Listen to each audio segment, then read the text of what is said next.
Pakistani native, proud of her rich cultural heritage. She was bubbly, she was very pretty, she had a smile that could light up a room. And soon she met a man who seemed like her perfect match. He came from a very wealthy family. He had class, he had flair. Together, they started a family of their own. She was very devoted to her sons. They were the focus of her life, as well as her husband.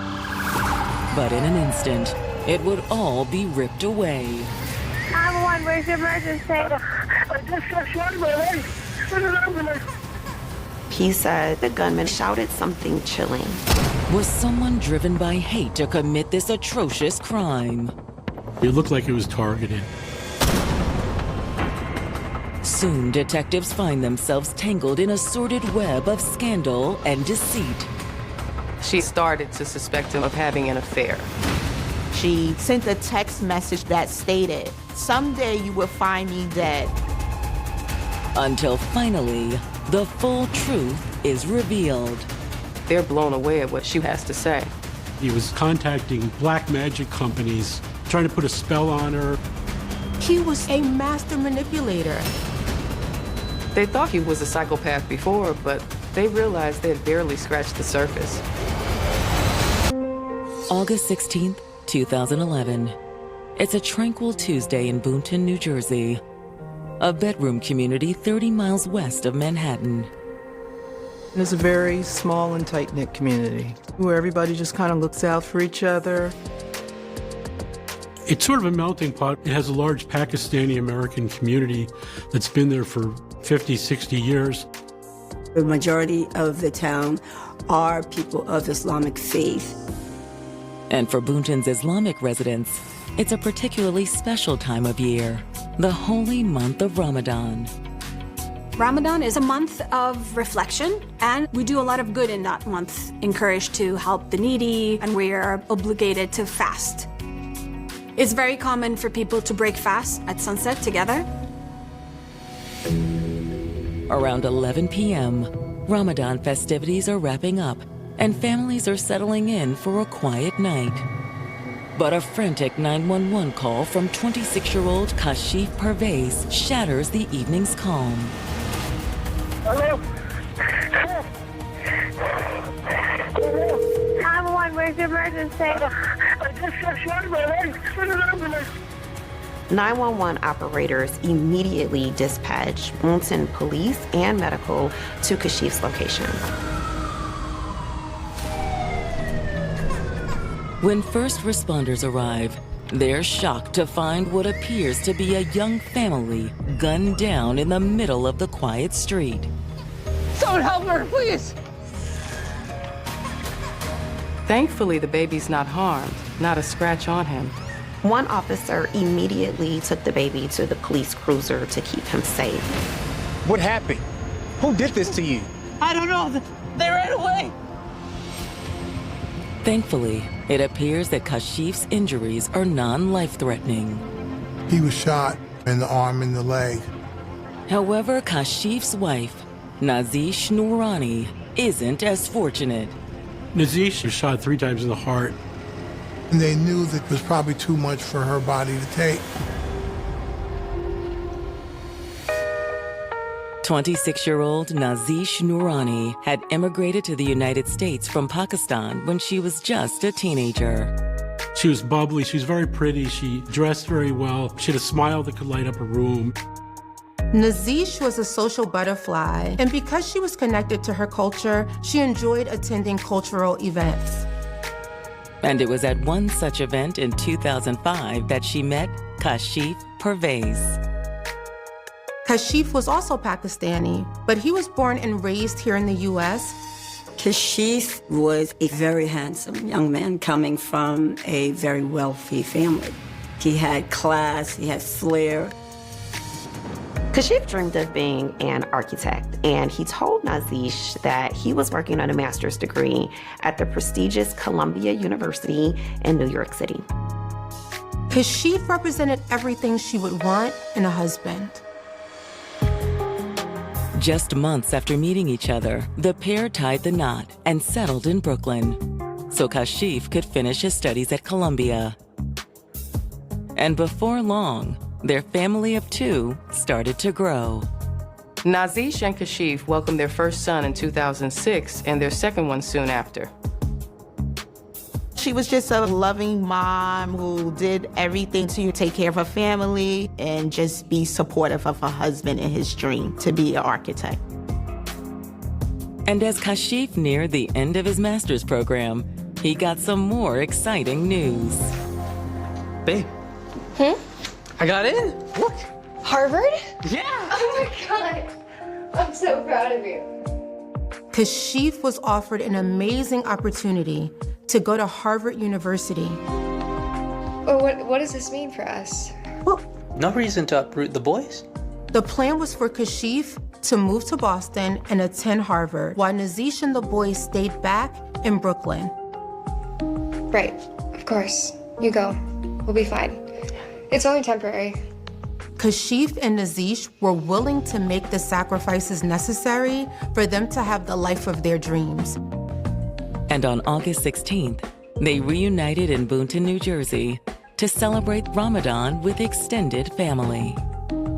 Ramadan is a very happy time for the Muslim community. But now, what started as a celebration has turned into a nightmare. Nazish Noorani was dying on the street after having been shot in the heart. Unfortunately, there's nothing paramedics can do to save Nazish's life. No pulse. No! She's gone. Oh God, no! The bullets that struck her right in the chest. Who would want to kill this beautiful young mother? And why? Mr. Pervez tells first responders that they were ambushed by 3 gunmen wearing masks. This wasn't random. They were profiling us. Kashif says before the gunmen opened fire, they shouted something chilling. They called them terrorists. This was very serious. This was a possible hate crime.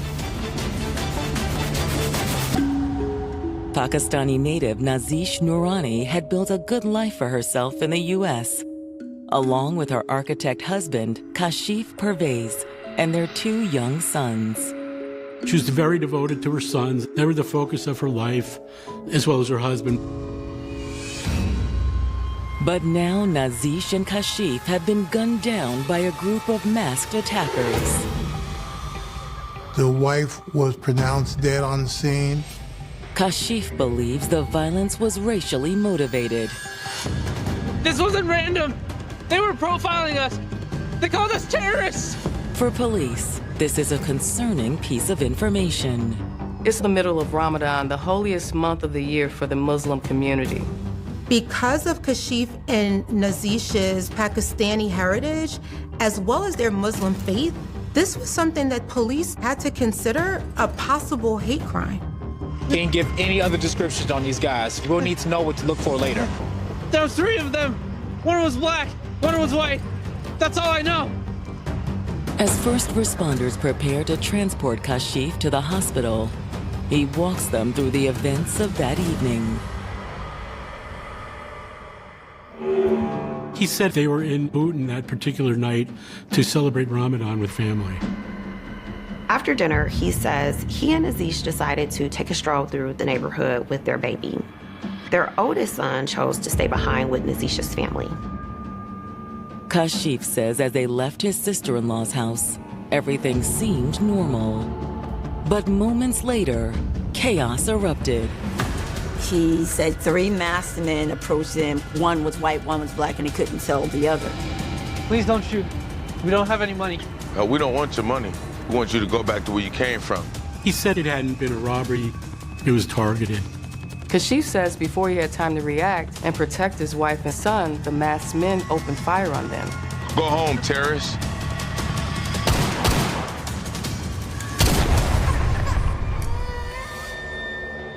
Kashif says the men took off, and he didn't see where they went. At this point, Kashif was taken to the hospital as a result of the wounds that he received from this incident. With the scene now secured, homicide detectives arrive to begin their investigation. There really wasn't much evidence. There were some shell casings, but nothing else that really led the police in any particular direction. The shell casings are clearly from two different firearms, a .38 caliber and 9mm, which fits with Kashif's statement that there were at least two shooters. Comparing Nazish's wounds to Kashif's, it appears she was shot in the chest 3 times with a .38, which is a much larger bullet. There was no chance she was going to survive. So was this indeed a hate crime? Were Kashif and Nazish targeted simply because of their Muslim faith? Boomtown is a town where the Muslim community felt safe. So police took this extremely serious. They wanted to make sure that no one else was in danger of being harmed because of this potential hate crime. Just then, Nazish's family members arrive on the scene. Nazish, where is she? Where's Kashif? Kashif is in the hospital, ma'am. He's gonna be okay. But Nazish, Please don't tell me that's her. I'm so sorry. The family was devastated. They had just seen her a few minutes ago. It was a very, very emotional moment. They're experiencing the tragic loss of Nazish. She was a doting mom, a beautiful mom, a talented mom. She was a wonderful person, really the light of their family. Had Nazish or her husband been experiencing any racial prejudice that you're aware of? What? No, never. We always felt so safe in this neighborhood. Things like this do not happen in Bhutan, and certainly doesn't happen to people like Nazish and Kashif. It just didn't make sense. There had to be more to this story. Can you think of anyone that would have wanted to harm Nazish? No, everyone loved Nazish. I mean, almost everyone. Nazish's family had some major concerns and suspicions. Take a look at this. Nazish sent a text message to her brother a couple of months ago that stated, "Someday you will find me dead. It will be Kashif. He wants to kill me."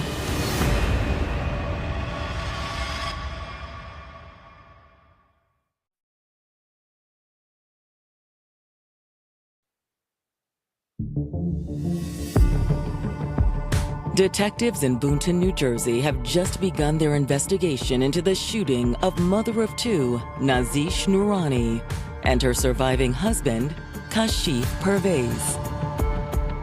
According to Nazish's husband, Kashif, the couple was shot by 3 bigoted strangers. But the family isn't so sure.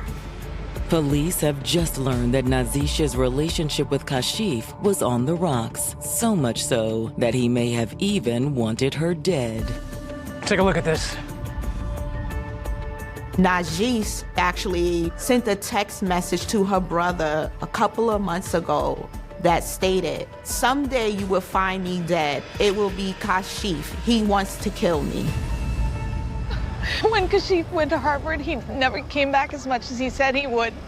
Because Nazish thought that something was up. Family tells detectives that while Kashif was living in Boston to go to Harvard, Nazish had started to suspect him of having an affair. I knew it. She saw something on social media with Kashif and another woman. Kashif, who is Sarah? I don't know anyone named Sarah. Oh yeah, then who is this?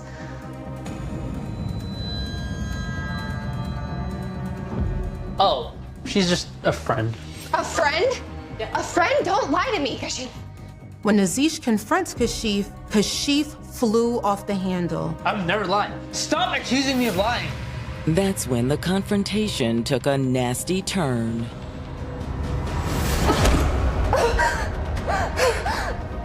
She was punched in the stomach by Kashif. I'm your husband. Never accuse me of lying. Since the violent confrontation, Nazish's family says that she had grown terrified of Kashif.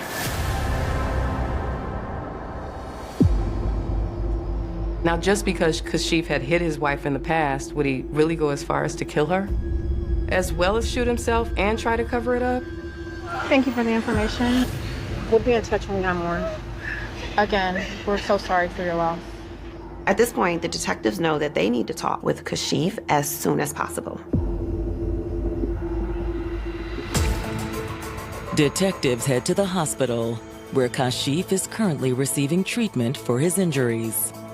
Kashif agrees to speak to detectives in his hospital room, and he starts out by repeating the same story he told officers on the scene. He says the perpetrators of this offense approached him and his wife, called them terrorists.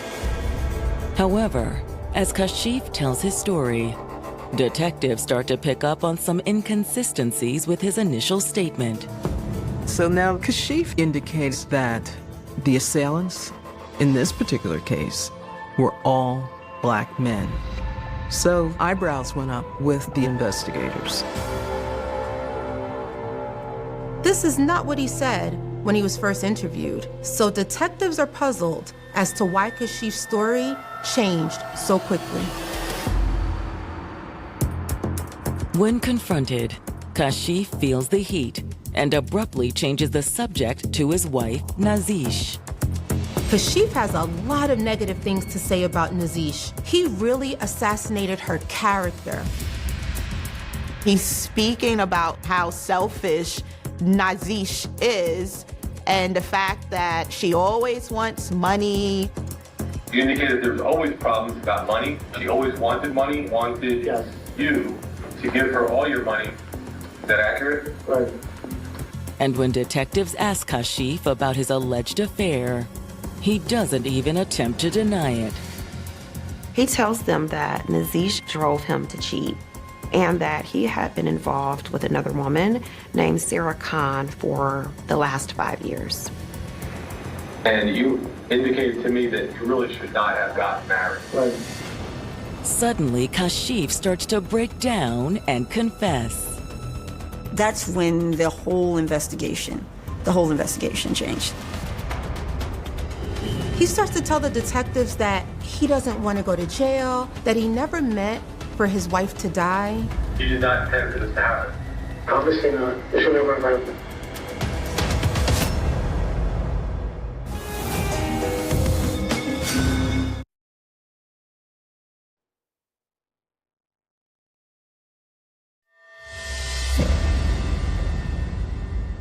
In a Boonton, New Jersey hospital room, 26-year-old Kashif Pervez is finally revealing what really happened to his murdered wife, Nazish Noorani.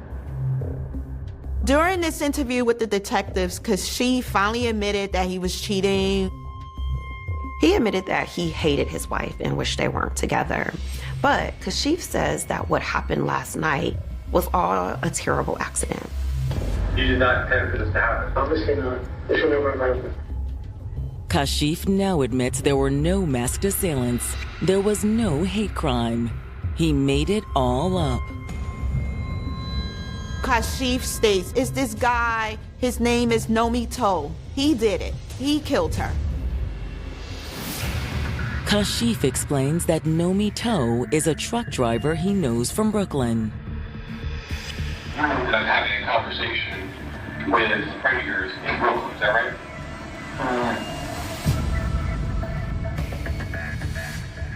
Kashif explains he would often confide in Nomi about his problems. He tells Nomi that he's having an affair, that his wife spends all his money, he doesn't love her anymore. Kashif says he told Nomi that Nazish was standing in the way of his true love, Sarah Khan. I mean, you know I can help you. What do you mean? Kashif says that's when Nomi made a shocking proposal. I can help you get out. I'm good. He would help him by getting rid of Nazish, by ending her life. He says Nomi didn't even ask for money or anything in return. And Kashif was so desperate to get away from Nazish that he took him up on his offer. Was there any rumors from you and this person that you would go out for a walk with your wife? Yeah. Okay. And this person would come out, kill your wife, and ruin you? Right. However, Kashif says that when the evening of August 16th rolled around, he started having second thoughts. He immediately regretted that they had plotted this murder. But it was too late. Wait, no, change your plans! Wait! No! Kashif tells detectives that they decided that he should be shot too, so that it would seem as if he was not involved in this crime. Come on, man, you ready?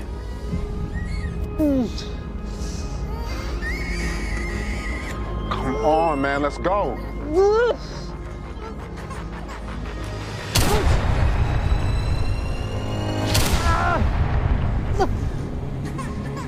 And now that it's all over and Nazish is dead, Kashif says he wishes he'd never gotten involved with Nomi To. Kashif is telling detectives that he was really coerced by Nomi into committing this crime, that Nomi was the mastermind. Based on what Kashif has told them, detectives need to find Nomi To. But Kashif doesn't give them much to work with. He explains that Nomi To is the man's nickname because he's a tow truck driver. He doesn't know the man's real name. Despite his confession, they need to allow Kashif to heal before they can arrest him and take him to jail. So for now, they decide to try and track down Nomi To.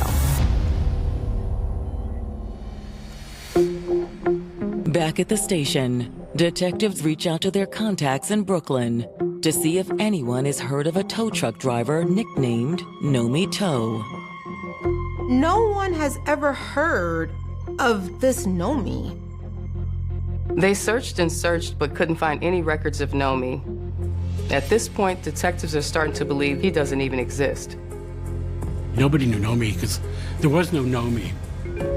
Detectives now suspect Kashif has lied to them. But what is he trying to hide? Or rather, who? With their search for Nomi To a dead end for now, detectives shift their focus. Kashif told detectives that he was in fact being unfaithful to Nazish and having an affair with a woman named Sarah Khan. So naturally, detectives realized they have to track Sarah Khan down.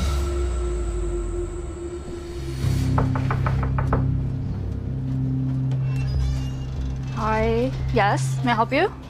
Yes, ma'am. Are you Sarah Khan? Yes. Sarah, do you know a man named Kashif? Yes, he's my boyfriend. According to Sarah, she'd met Kashif several years ago at a lecture in New York. Sarah said when they met that he was separated from his wife and planning to get a divorce. Sarah reveals to them that her and Kashif were together for 5 years. Kashif and Nazish were only married 6 years. So they realized the entire time Kashif and Nazish were married, he was also having an affair with Sarah. It also means that he was lying to Sarah that whole time, living a double life with her while starting a family with his wife. I'm sorry to tell you this, ma'am, but we have reason to believe that your boyfriend was involved in the murder of his wife. Wait, his wife? Yes, ma'am. No. During questioning, Sarah becomes upset, understandably so. She's learning that her boyfriend of 5 years is not only still married, he's not divorced, but that his wife was murdered. Detectives continue to press Sarah, hoping to determine whether she knew anything about the plan to murder Nazish, or maybe even participated in it. Was it possible Sarah wanted her out the picture so she could have him all to herself? Look, listen, I've had enough. If you guys have any more questions, you guys can talk to my attorney. She tells them she's done and asks them to leave. If Sarah has nothing to hide, why won't she just answer their questions? At this point, detectives are certain someone had to have helped Kashif with the murder. But as of now, they can't pinpoint who. They decide to subpoena Kashif's phone records in hopes that he had communicated with his accomplice around the time of the murder. And when those records come in, they reveal another surprising discovery. They see a number that he is constantly texting, and that number is also texting him repeatedly. The text messages right in the days before is clearly that they were plotting something. One of those texts said, "You'll be free soon."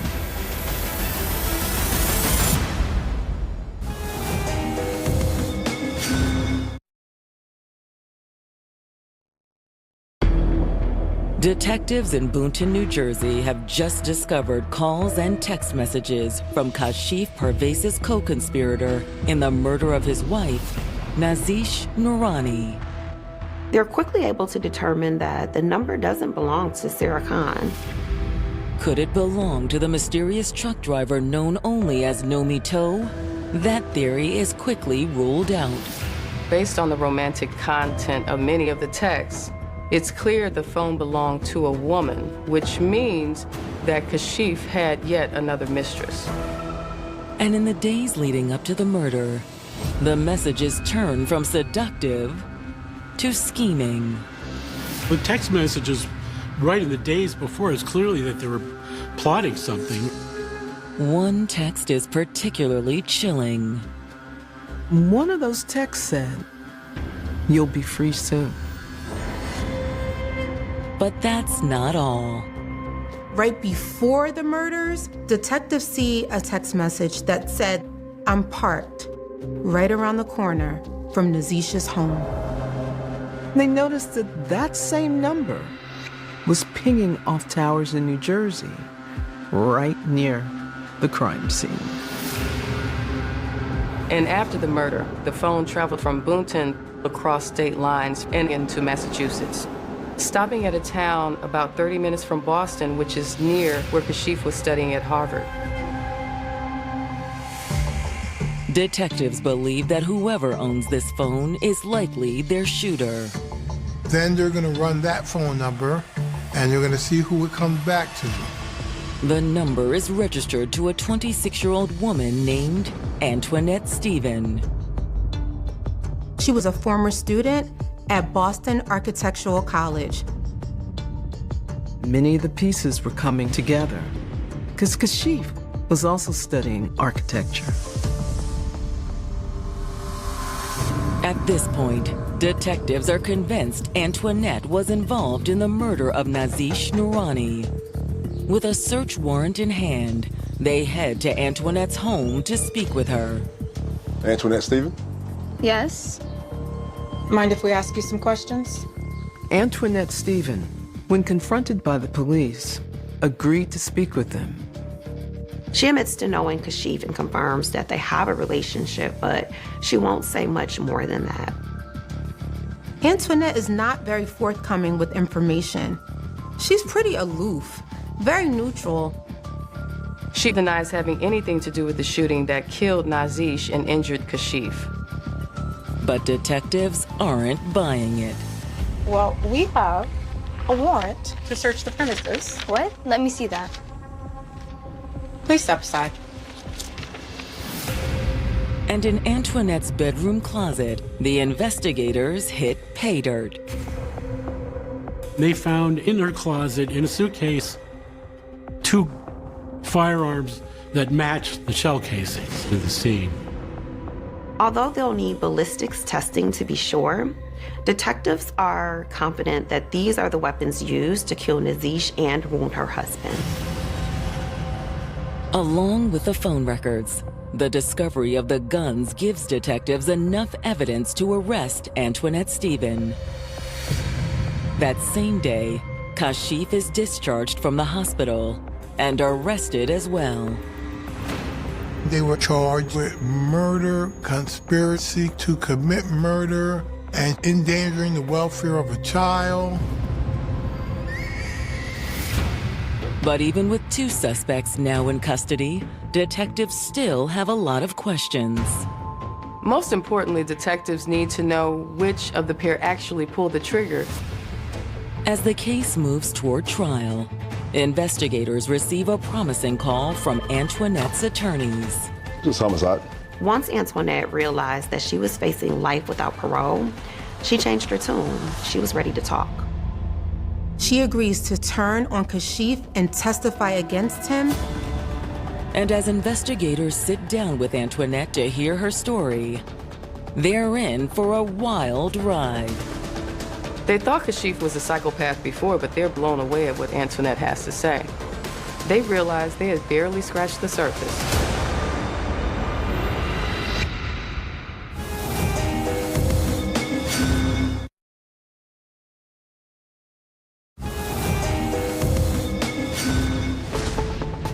2 years after 26-year-old Nazish Noorani was shot and killed on the streets of Boonton, New Jersey, her husband Kashif Pervez and his secret mistress Antoinette Stephen are set to go to trial for the murder.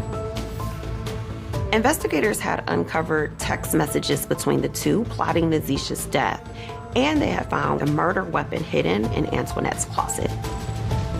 But in exchange for a lighter sentence, Antoinette decides to flip on her lover.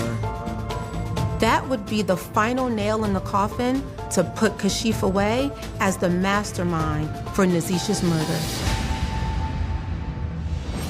When Antoinette gives her updated statement, she doesn't hold back. It all started back at architectural school. They were classmates at that Boston Architectural College. That's how they met. Antoinette explains that the relationship between her and Kashif was friendly at first, but eventually took a romantic turn. She knew that he had a wife and children, but he said he was separated. I wish we could spend every night like this. Me too, honey. But it's not that simple. According to Antoinette, Kashif told her separating from his wife would be easier said than done. Within a Muslim marriage, it goes more than just going to the courthouse and getting a release of your legal responsibilities for one another. But Antoinette says Kashif was desperate to get out of his marriage to Nazish. Honestly, I don't know how much more I can take. You have no idea what she's really like. He also told her a lot of negative things about Nazish, making her out to be a monster of a wife and a mother. Kashif said that Nazish refused to get treatment for one of the sons who had sickle cell anemia, that she was neglecting and even abusing the children. That's horrible. What kind of mother would do such a thing? Right. I'm telling you, she's dangerous. I've been trying to get rid of her for years, but nothing's worked. Antoinette says that's when Kashif made another shocking confession.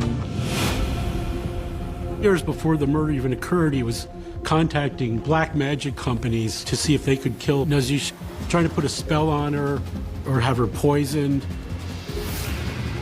He was going online to consult with voodoo practitioners and black magic practitioners to try to coerce Nazish into committing suicide. He wasn't happy within the marriage in any way. He wanted to eliminate her well before he came up with the plot to eliminate her. Listen, Antoinette. I need your help. If not for me, think of my son. She's killing him. In Antoinette's mind, she believed Kashif. She wanted the boys to be safe from what she believed was Nazish's neglect and abuse. So, I agreed to help him. He told me it was the only way.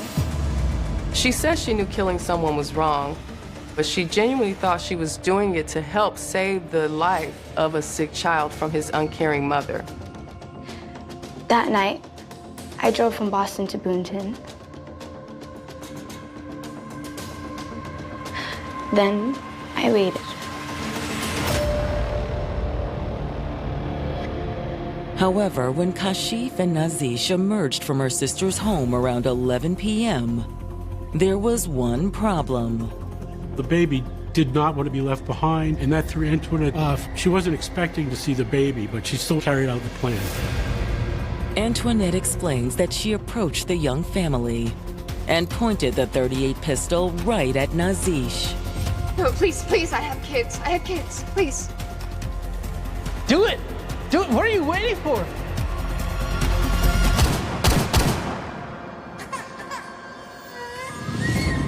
Nazish's last heroic act demonstrated a mother's love. She threw her body in front of the stroller so that it did not roll down the hill and harm her son. Then Antoinette switched to the smaller caliber gun to shoot Kashif in the leg and the arm. I don't want to hurt you. The cops are coming, come on!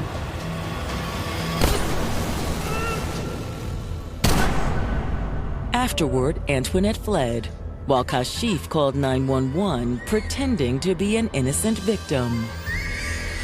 911, where's your emergency? I just got shot in my leg. Send an ambulance.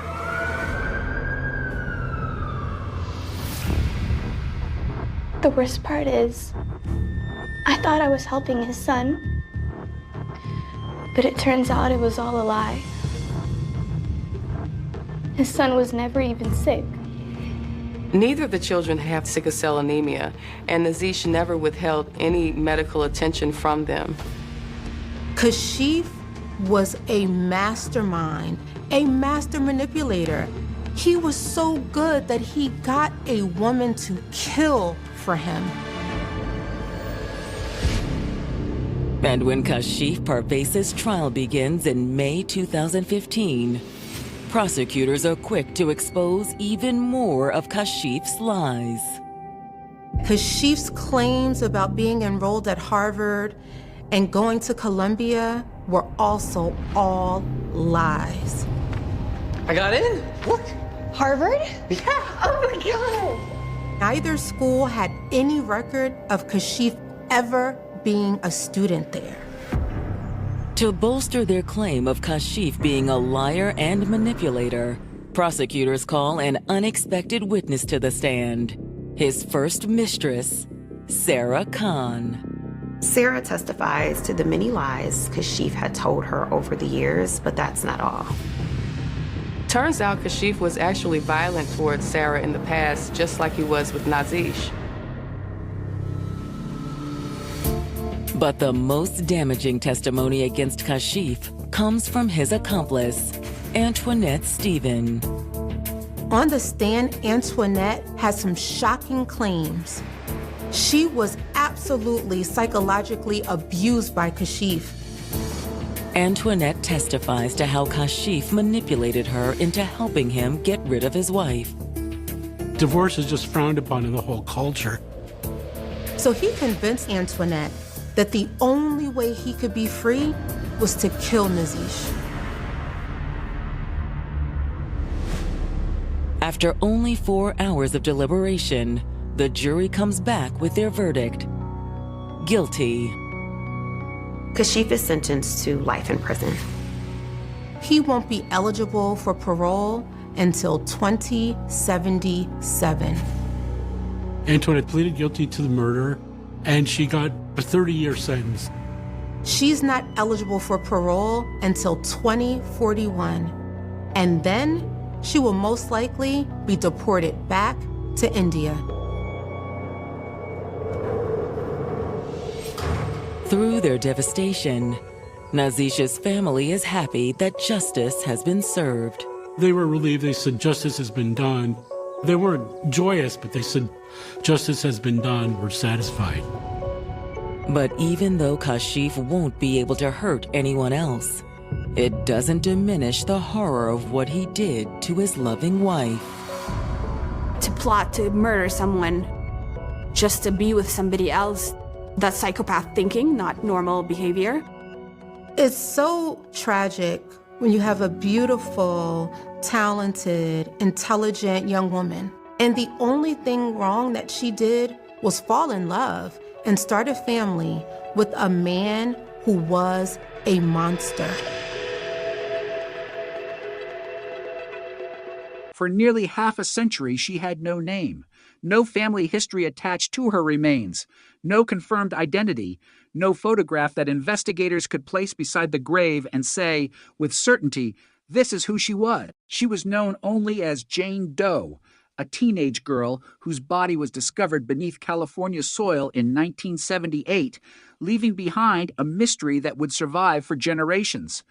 But in 2026, that mystery finally began to crack. Her name was Michelle Louise Collier. She was 15 years old, and for almost 50 years, her family had lived without knowing what had happened to her. The story began in February 1978 when Michelle disappeared from Fresno, California. She was a teenager. Her life, at least from the limited public record, was still unfolding in the ordinary rhythm of youth. Then she was gone. There was no modern digital trail to follow. No cell phone location, no social media messages, no network of electronic records capable of reconstructing her final movements. In 1978, an investigation depended heavily on physical evidence, eyewitnesses, paperwork, and human memory. When a young person disappeared, detectives had to work with what could be found and what people could remember. Every passing day made those memories more fragile. Every week created another opportunity for evidence to disappear, and Michelle's disappearance would become one of those cases in which time seemed to work against everyone searching for answers. Months after she vanished, the landscape near Arvin in Kern County became the scene of a discovery that would change the case forever. On June 21st, Sill 1978, a tractor operator working in a vineyard near South Wheeler Ridge Road encountered something beneath the ground. The machinery disturbed a shallow grave. What was uncovered was not an abandoned object or an ordinary piece of debris. It was human remains. Investigators were called to the scene. The discovery immediately raised a terrifying possibility. Somewhere, someone had lost a loved one. Somewhere, there could be a missing person report describing this young victim. Somewhere, there could be a family waiting for a phone call that had never come. But the first problem was devastatingly simple. Investigators did not know who she was. The remains belonged to a young female, but her identity could not immediately be established. In the late 1970s, forensic science was nowhere near where it is today. DNA profiling was not yet available as the powerful investigative tool it would eventually become. Modern genetic genealogy did not exist. Databases containing millions of genetic profiles were decades away. Investigators had to rely on the techniques available to them at the time. Fingerprints were examined. Dental information could potentially provide clues, but nothing produced the answer. The unidentified teenager became a Jane Doe. She was eventually buried at Arvin Cemetery. The case remained open, but the victim remained nameless. That detail is difficult to understand from the perspective of the modern world. Today, when an unidentified body is discovered, investigators can potentially compare DNA, dental records, fingerprints, missing person databases, genealogy records, and countless other sources of information. But in 1978, the options were far narrower. The victim could be physically present, yet her identity could remain completely hidden. And that is exactly what happened to Michelle. Her remains became evidence in a homicide investigation, but the person behind the evidence was invisible. The years began to move. 1 became 5. 5 became 10, then 20. The world around the case changed dramatically. Technology advanced. Police departments changed. Investigative methods evolved. But the grave at Arvin Cemetery remained connected to a question that had never been answered. Who was this girl? For Michelle's family, the disappearance was a different kind of nightmare. When someone disappears without explanation, there is no clean ending. There is no certainty. There is always the possibility that the missing person might somehow return.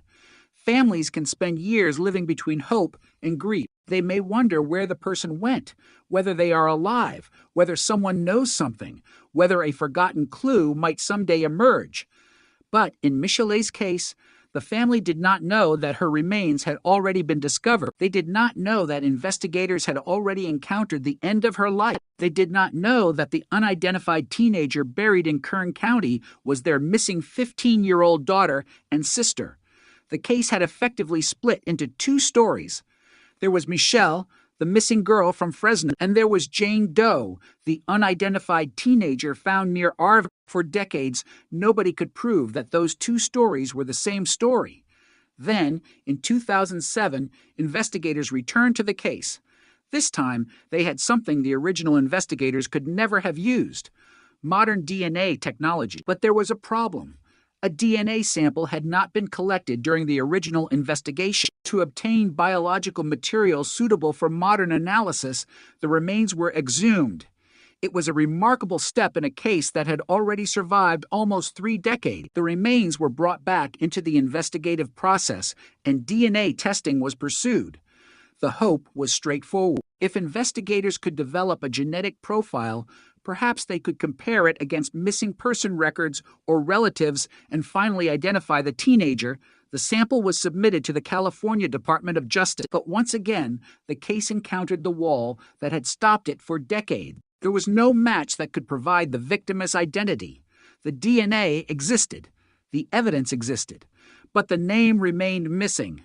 This was one of the cruel realities of cold case investigation. Having DNA does not automatically mean having an answer. A genetic profile is powerful only when investigators have something meaningful to compare it against. Without a known relative or matching database entry, the profile can remain an anonymous string of biological information. The science had moved forward, but the case was still trapped in the past. Then investigators tried another approach. In 2015, a forensic facial reconstruction was created from the unidentified girl's remains. The goal was to give the public something recognizable. Instead of a skull or skeletal description, there would be a reconstructed face. A teenage girl could finally be seen again. Perhaps someone would look at that face and recognize a daughter, a sister, a friend, a classmate. Perhaps someone would remember a girl who disappeared decades earlier. But the reconstruction did not immediately produce the answer. The face was visible. The name was not. Michelle remained unidentified. And as another decade passed, the case became an increasingly painful example of how even determined investigators can be defeated by the limitations of technology. But the science was changing again. Around the country, investigators were beginning to use forensic investigative genetic genealogy to revisit unidentified remains and long unsolved homicides. Instead of requiring a direct DNA match, investigators could search for biological relatives and work backward through family relationships. It was a fundamentally different strategy. A victim did not need to already exist in a database under her real name. Her relatives might provide the connection. A distant cousin could become the first thread. That thread could lead to another branch of a family tree, and eventually those branches could converge on one person. In Michelle's case, that possibility became real in 2025. Investigators continued working with the available evidence and turned to advanced DNA testing. The Kern County Sheriff's Office worked with the California Department of Justice and other agencies, while forensic specialists at Othram analyzed the biological evidence. A usable DNA profile was developed. Genetic genealogy could now be applied to the mystery that had resisted identification for nearly 50 years. The process required patience. It required genealogical research, comparison, verification, and investigative confirmation. It was not simply a computer producing a name. Scientists and investigators had to establish that the genetic connections actually pointed toward the correct person. Eventually, the evidence led investigators to Michelle Louise Collier, a girl who had disappeared from Fresno in February 1978, a teenager whose remains had been discovered months later near Arvin, a victim whose identity had been hidden from her family and the public for decades. Suddenly, the Jane Doe case had a name. The announcement was extraordinary because it solved only one part of the mystery while making the remaining question even more urgent. Michelle had been identified. But who killed her? The discovery of her identity did not produce an arrest. It did not reveal the person responsible for her death. It did not explain exactly what happened between the moment Michelle disappeared and the moment her remains were discovered buried in the vineyard. Those questions remain. After nearly 50 years, investigators finally knew the name of the girl at the center of the case. But the person responsible for her death was still out there, unidentified. And that meant the case was no longer simply about finding Jane Doe. It was about finding justice for Michelle Louise Collier, a 15-year-old girl who vanished in 1978, a teenager whose identity survived beneath the soil for almost half a century, a name that technology finally recovered from the darkness, but a mystery that still refuses to disappear. The name Michelle Louise Collier changed everything, but it did not answer the question that had haunted the case from the beginning. For decades, investigators had been staring at an unidentified victim. Now they knew who she was. That single fact transformed the investigation from a search for a name into a search for a story. Michelle was not simply Jane Doe. She was a 15-year-old girl from Fresno who had disappeared in February 1978. Her remains were discovered months later in Kern County, buried in a vineyard near Arvin. Somewhere between those 2 points in time was the missing chapter of her life. That chapter contained the answer investigators still needed. What happened to Michelle after she disappeared? How did a teenager from Fresno end up in a shallow grave near Arvin? And most importantly, who was responsible for her death? To understand why the case remains so difficult, it is important to remember the world in which Michelle vanished.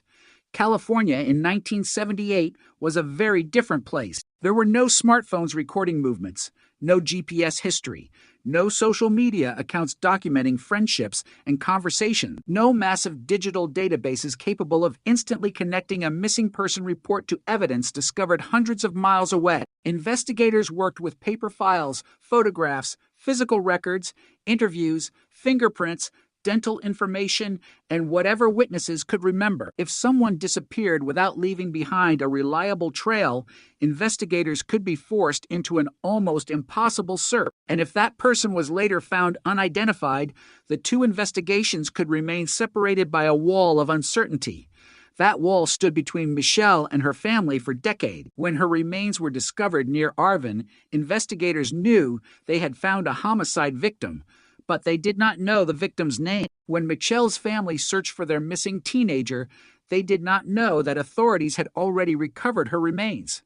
The connection existed in reality, but not in the records. That is one of the most disturbing features of unidentified person cases. The truth can exist without anyone knowing how the pieces fit together. A body can be found. A missing person can be reported. Two sets of investigators can work separately. Years can pass, and the victim can remain trapped between two incomplete stories. Michelle's case entered that space. The discovery on June 21st, still 1978, had already created a mystery. A tractor operator was working in a grape vineyard near South Wheeler Ridge Road outside Arvin when the machinery disturbed a shallow grave. Investigators arrived and recovered human remains. The victim was a young female, but the grave did not provide the identification they needed.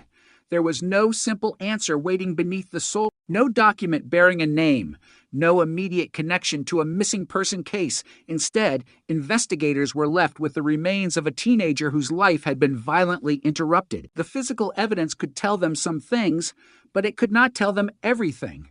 Modern forensic identification techniques were still far in the future. The case eventually reached a point where the victim could be buried, but not truly identified.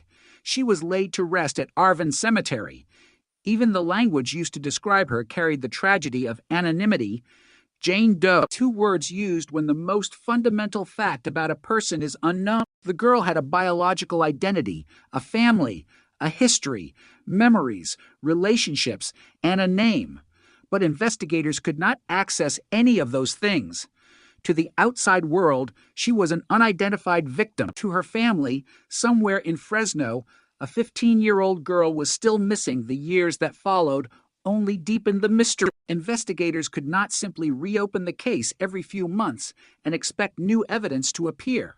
There was no technological revolution waiting in the next police report. The case had to survive through institutional memory. Detectives retired. Personnel changed. Records aged. Evidence had to be preserved. And yet the case did not completely disappear. The unidentified teenager remained part of the investigative record. When technology advanced enough to make a new attempt possible, investigators returned to her. In 2007, nearly 30 years after the discovery, the remains were exhumed. This was not a symbolic gesture. It was an attempt to recover biological evidence that had not been collected during the original investigation. Modern DNA testing offered something investigators in 1978 could barely have imagined. A biological profile could potentially provide a direct path to identity. The remains were examined and DNA was obtained. The profile was submitted to the California Department of Justice, but the anticipated breakthrough did not come.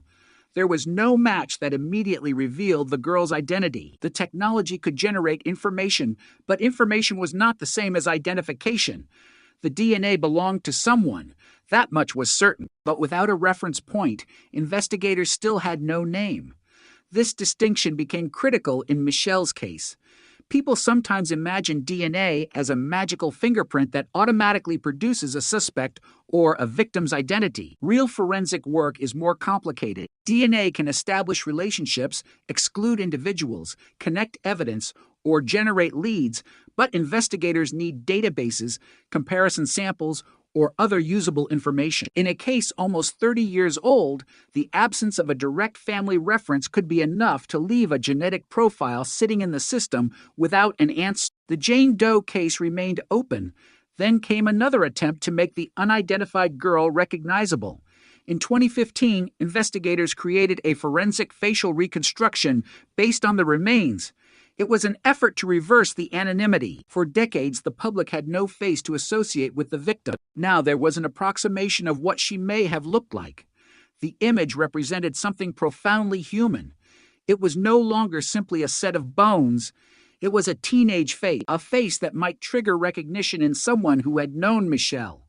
The reconstruction was another attempt to bridge the gap between evidence and memory. But once again, the case resisted. No immediate identification followed. The face was visible, but the name remained hidden. Another decade began, and during those years, forensic science continued to evolve. Investigative genetic genealogy became one of the most significant developments in the search for unidentified victims. The method could take a DNA profile and search for genetic connections that might lead investigators toward relatives. Instead of waiting for the victim's own DNA to appear in a database, investigators could potentially find someone related to the victim. That could create a family tree. The family tree could narrow the possibilities, and investigators could then compare those possibilities against the known facts of the case. It was painstaking work, but it offered something traditional DNA matching could not: a path forward when no direct match existed. In Michelle's case, investigators eventually turned to this technology. In 2025, advanced testing was performed on evidence connected to the unidentified victim.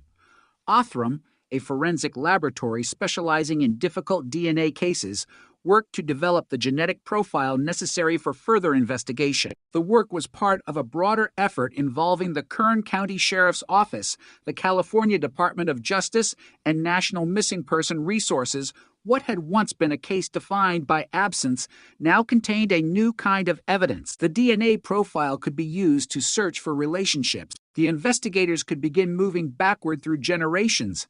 Somewhere in the family tree was the connection to the unidentified girl buried in Arvin.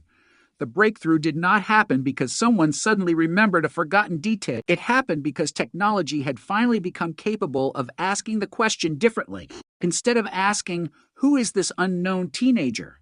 investigators could ask, "Who is genetically connected to this teenager?" That distinction opened a new investigative path.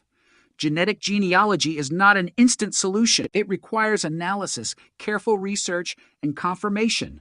A potential family connection is only a lead. Investigators must verify the relationship and make sure the person identified is actually the victim. In a case that had already lasted decades, there was no room for another mistake. Eventually, the evidence pointed toward Michelle Louise Collier. Her identity was confirmed. The girl known for decades only as Jane Doe was finally restored to her family. But the identification created an emotional contradiction. It was a breakthrough, yet it was also a confirmation of death. For Michelle's loved ones, the mystery of where she was had finally ended. The uncertainty that had lasted almost 50 years had been replaced by a terrible certainty. She had been found long ago. She had been buried in Arvin. Her family simply had not known. The discovery also changed the language of the investigation. Authorities no longer had to describe an unknown teenager found in a vineyard. They could speak about Michelle. They could search her history. They could examine the circumstances of her disappearance. They could ask people who may have known her what they remembered. The investigation finally had a human scent, but there was another problem. Nearly 50 years had passed. Memories fade. People move. Records disappear. Witnesses may no longer be alive. Circumstances that were obvious to investigators in 1978 may be difficult to reconstruct today. Yet time can also produce unexpected evidence. People who once remained silent may decide to speak. Old relationships may become clearer. Records that were previously inaccessible may become searchable. And advances in forensic science can sometimes extract information from evidence that investigators could not interpret decades earlier. Michelle's identification, therefore, did something remarkable. It did not close the case. It gave the case a new beginning. The unknown girl had become Michelle Louise Collier, 15 years old, missing from Fresno, found in Kern County, buried beneath California soil. Her name had finally returned, but her killer had not. And that meant the most important mystery of all was still waiting. Somewhere between Michelle's disappearance in February 1978 and the discovery of her remains on June 21st, investigators believe the events occurred that ultimately ended her life. The exact circumstances remain unresolved publicly. No suspect has been announced. No arrest has brought the case to court. The person responsible has never stood before a jury. For nearly 50 years, the investigation could not even begin with the victim's real identity. Now, it can. And that changes the possibility. The question is no longer simply whether Michelle can be identified. She has been. The question is whether the evidence that survived nearly 5 decades can now tell investigators what happened to her. Her name is no longer missing. Her story is still incomplete. For nearly 50 years, one of the most important facts in the case was missing. Not the location where the victim was found. Not the date the remains were discovered. Not even the fact that investigators believed they were dealing with a homicide. The missing fact was the identity of the girl herself. She was a teenager. She had been buried in a vineyard outside Arvin. She had disappeared before her remains were discovered. But nobody could connect those pieces to a real person. Then the name Michelle Louise Collier finally emerged, and the case suddenly became personal. A photograph could now have a name beneath it. A missing person report could be connected to human remains. A family could finally understand what had happened to a daughter and sister who had disappeared in 1978.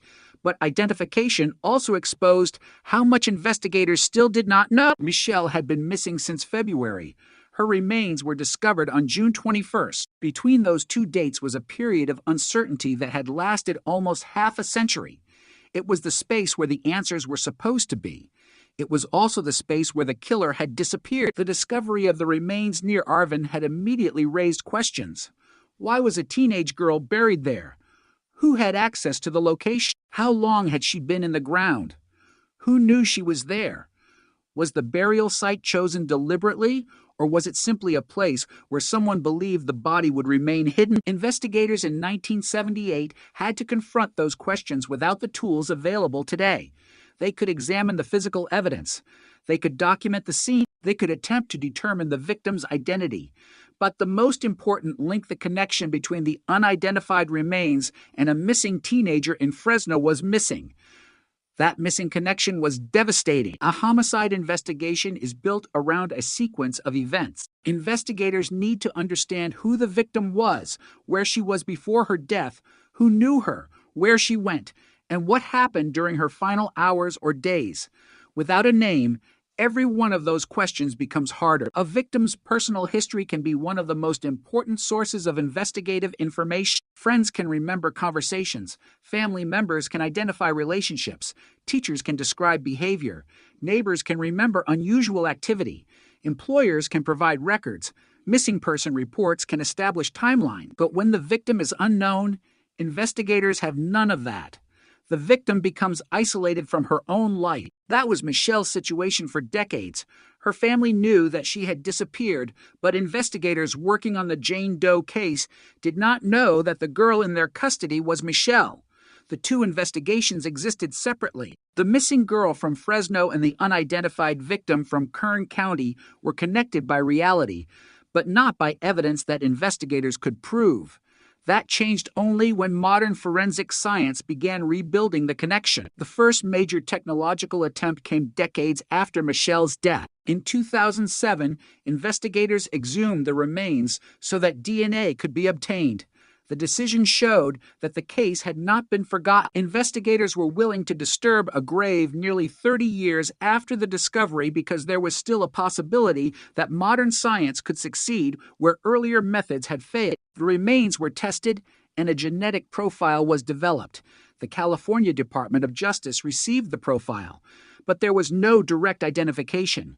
The case remained unresolved. That failure was not the end of the scientific investigation.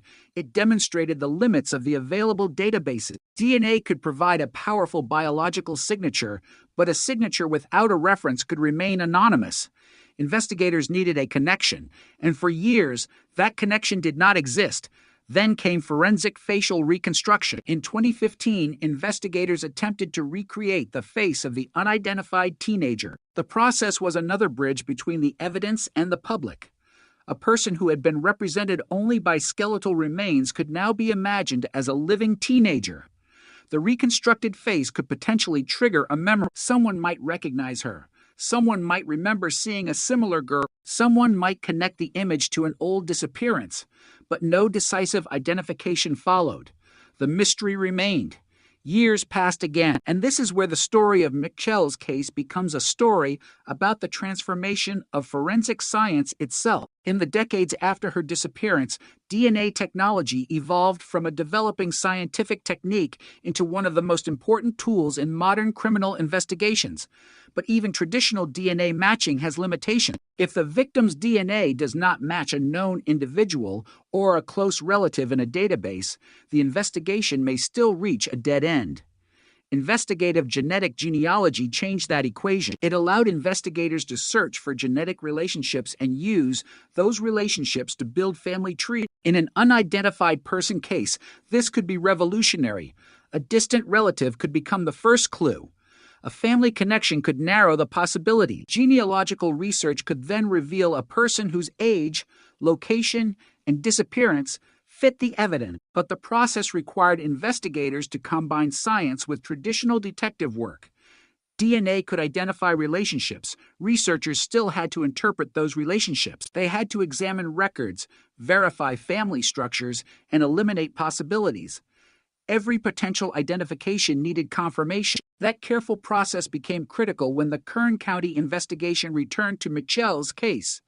By 2025, investigators were using advanced testing to pursue the identity of the teenager whose remains had been found decades earlier. Othram worked with the genetic material to develop a forensic profile suitable for investigative genealogy. The Kern County Sheriff's Office and the California Department of Justice were part of the broader effort to finally answer the question that had survived since 1978. The process eventually led investigators to Michelle Louise Collier, a 15-year-old from Fresno, missing since February 1978. The unknown girl buried at Arvin Cemetery was no longer unknown. The identification was officially announced in 2026. For Michelle's family, the moment represented something they had waited decades to receive: certainty. But certainty can be complicated. A missing person identified after almost 50 years is not a simple happy ending. It is an answer to one question that creates countless others. Where was she? What happened to her? Who knew her after she disappeared? Who was with her? Why was she taken to Kern County? Who buried her? Why was she buried there? And what does the surviving evidence reveal about the person responsible? Those questions become even more important because Michelle was only 15. She was not an anonymous adult passing through an unknown place. She was a child whose disappearance should have mattered immediately. Her family should have known where she was. Her community should have known what happened. Instead, her identity became buried alongside her remains. The discovery of the body in June 1978 was itself a shocking event. A young girl had been hidden in the ground. The fact that she remained unidentified made the case even more difficult. The investigators could not tell the public who to look for. They could not easily connect the victim to a missing person report. They could not ask the right people whether they had seen her. The case existed, but the victim's identity was outside it. Now, almost 5 decades later, that barrier has been removed. Michelle's name provides investigators with something they did not have in 1978, a history. Her disappearance from Fresno can be examined alongside the discovery near Arvin. Investigators can look at the people who knew her. They can examine records associated with her life. They can revisit old information with the knowledge that the Jane Doe was Michelle. Every detail that once belonged to a missing person investigation can now potentially become relevant to a homicide investigation. This is one of the most important consequences of identifying an unknown victim. Identification does not merely give the victim a name, it changes the investigative universe surrounding the case. Suddenly, every relationship can matter. Every location can matter. Every old memory can be reconsidered. A detail dismissed in 1978 might look different today. A person who was never connected to the Jane Doe investigation might now become relevant because they knew Michelle. A document that once seemed unrelated might become part of a timeline. The identification can create new questions that investigators could never have asked before. Yet time remains the enemy. People who were adults in 1978 are now elderly, others have died. Memories that once seemed sharp have faded. Physical locations have changed. Buildings may have disappeared. Roads may have been altered. The vineyard landscape itself may no longer resemble what investigators saw in 1978. Every year that passes can erase another piece of the original story. That is why the identification of Michelle matters so much. It restores the starting point. The case now has a victim with a known identity and a known disappearance. Investigators no longer have to search the entire universe of missing teenagers. They can focus on one girl and the people and circumstances surrounding her life. But the most important evidence may still be hidden somewhere in the past. The person who killed Michelle may have carried that secret for decades. They may have believed that the passage of time would make the case impossible to solve. For almost 50 years, the investigation appeared to prove that assumption: the victim was unidentified. The killer remained unidentified. The case sat in the cold case world, waiting for technology to catch up with the evidence. Then DNA did something that time could not prevent. It gave Michelle her identity back. It did not erase the decades. It did not restore the life she should have lived. It did not reveal the killer, but it changed the case from an unidentified homicide into the murder of a named 15-year-old girl. And that distinction mattered, because now the investigation has a name to protect, a family to remember, and a history to reconstruct. The question that once seemed impossible to answer, who was Jane Doe, has finally been solved, but the answer has exposed the question that remains. Who killed Michelle Louise Collier? Nearly 50 years later, that question still hangs over the case. And unlike Michelle's identity, it cannot be solved finding her name. It will require someone to remember, someone to speak, something to be uncovered, or another piece of evidence to emerge from a past that has remained silent for far too long. The most haunting thing about Michelle Louise Collier's case is not simply that she disappeared, and not simply that her remains were discovered months later in a California vineyard. It is that for almost 50 years, investigators knew a young girl had been murdered, but they did not know who she was. Her identity was locked away inside evidence that could not yet speak. That meant the investigation was forced to move forward without the most basic piece of information a homicide detective needs: the victim's name. When Michelle disappeared in February 1978, the people who knew her knew exactly who they were looking for. Her family knew her face. They knew her voice. They knew her age. They knew the life she had been living in Fresno. But investigators examining the remains discovered near Arvin in June had none of that information. They had a teenage victim and a grave. They had a death, but not a biography. And that distinction would shape the entire investigation for decades. The discovery itself was unsettling. On June 21st, still 1978, a tractor operator working in a grape vineyard near South Wheeler Ridge Road outside Arvin disturbed the earth, uncovered a shallow grave.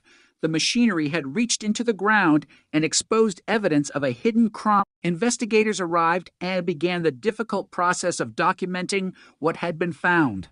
The remains belonged to a young female, but the person who had buried her had left investigators with almost no easy path toward identification. There was no modern DNA database to search, no investigative genetic genealogy, no nationwide system capable of instantly connecting unidentified remains with missing person cases.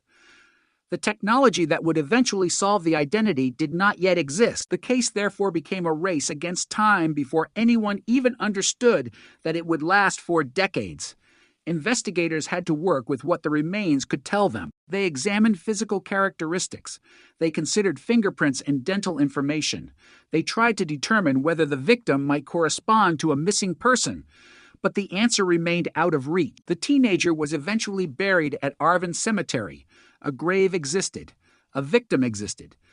But a name did not. Somewhere in Fresno, a family continued to live with the disappearance of a 15-year-old girl. The possibility that the two cases were connected remained hidden. That is what made the passage of time so devastating. Every year without an identification meant another year in which Michelle's family could not know where she was. It also meant another year in which investigators could not fully reconstruct her final days. The case became frozen. The evidence remained, but the context surrounding it faded. People who might have known Michelle could move away. Witnesses could forget details. Friends could lose contact, records could become difficult to locate, and investigators themselves could retire.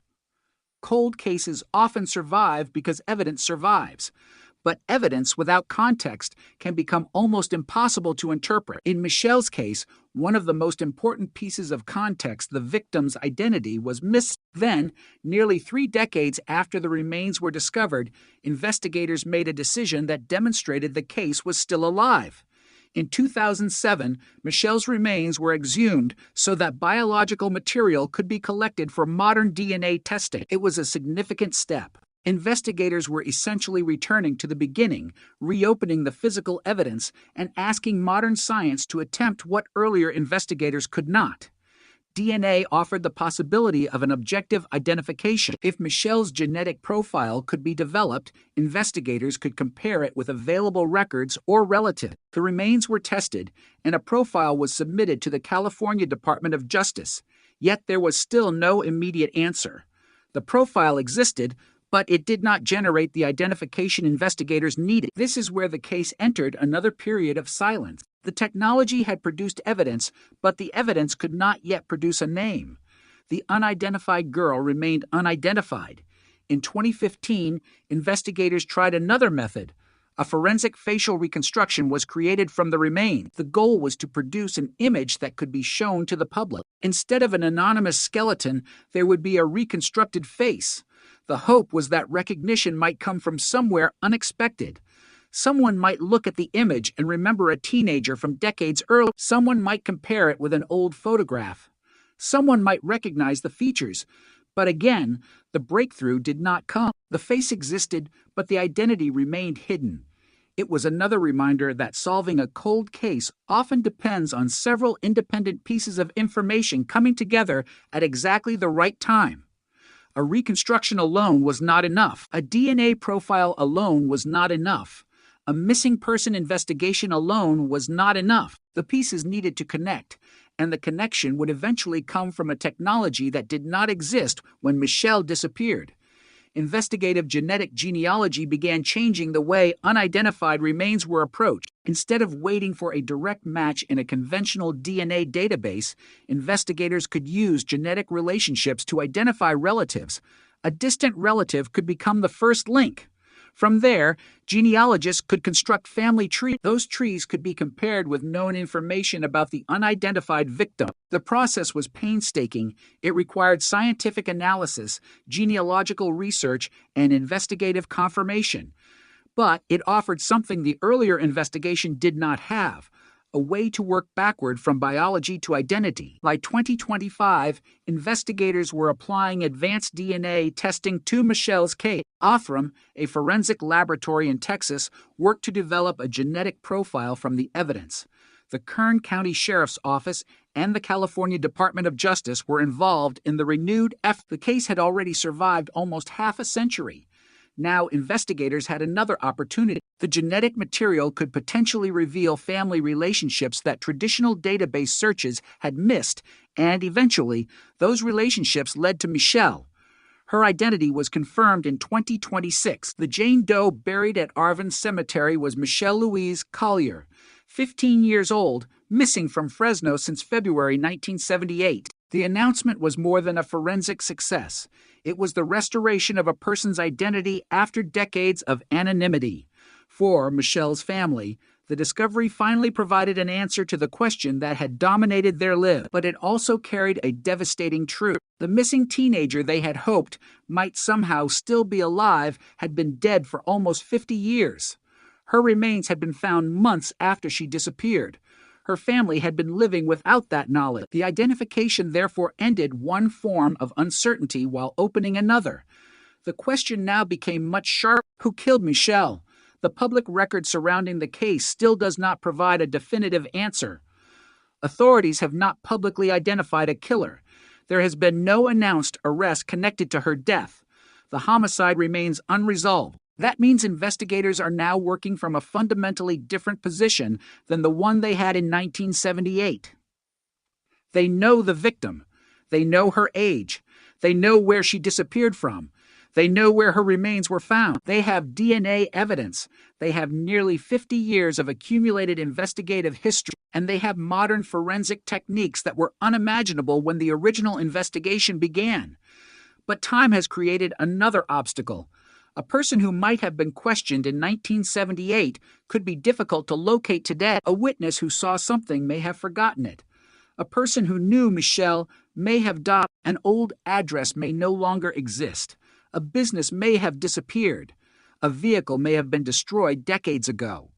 A telephone number recorded in a paper file may lead nowhere. The physical world has changed around the evidence, yet the murder itself has not changed. The victim remains the same. The location where she was found remains part of the history, and the person responsible, if still identifiable through surviving evidence, remains connected to what happened. This is the strange power of a cold case. Time can bury facts, but it cannot change the underlying event. Someone killed Michelle. Someone placed her remains in a shallow grave. Someone knew something about her disappearance.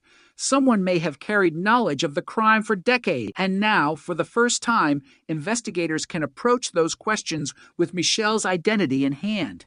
Her name may also change the way old evidence is interpreted. A detail from her missing person report could become important.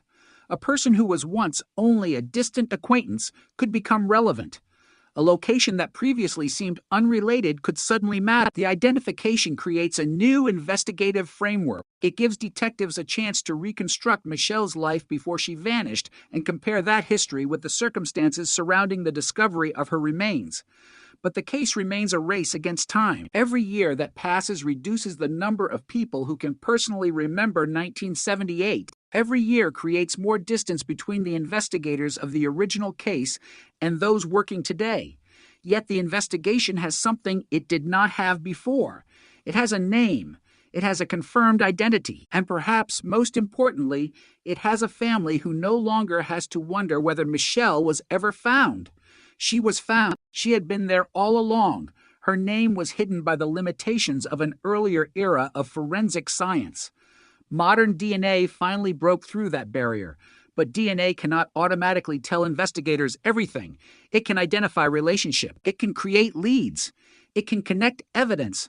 The rest of the story still has to be reconstructed, and that reconstruction now begins with Michelle herself. 15 years old, a teenager from Fresno, missing in February 1978, found months later in a vineyard near Arvin, unknown for 48 years, identified through modern genetic investigation, and still waiting for the final question to be answered. Who took her life? The answer may be buried somewhere in old memories, old records, surviving evidence, or the conscience of someone who has lived with the secret for almost half a century. The name Jane Doe has disappeared from the center of the investigation. Michelle Louise Collier has taken its place, and with that name comes something the killer could not erase, the possibility that the past is finally beginning to speak. For decades, the case had been defined by an absence, no confirmed identity, no family connection, no clear path back to the girl's life. The remains found in the Arvin vineyard had become a permanent reminder that someone had died violently, but the person behind those remains remained unknown. Then Michelle Louise Collier was identified, and suddenly the absence became a history. A missing person case and a homicide case could finally be placed on the same timeline. February 1978 was no longer simply the month when an unidentified teenager vanished from the public record. It was the beginning of Michelle's final known chapter. June 21st. Still, 1978 was no longer simply the date when a tractor operator discovered a shallow grave. It was the moment investigators unknowingly encountered Michelle. Between those dates was a gap of only a few months, but that gap became the central mystery of the investigation. What happened during those months? How did Michelle leave Fresno? How did she end up in Kern County? And how did her life end with her remains hidden beneath the soil of a vineyard? Those questions are now at the center of an investigation that has survived for almost 50 years. The discovery of Michelle's identity does not automatically reconstruct her final day. It gives investigators the ability to ask better questions, but the answers still have to come from evidence. And in a case, this old evidence is complicated by time. In 1978, investigators could not have known that the victim they were examining would remain unidentified for nearly 5 decades. They could not have anticipated the development of forensic genetic genealogy.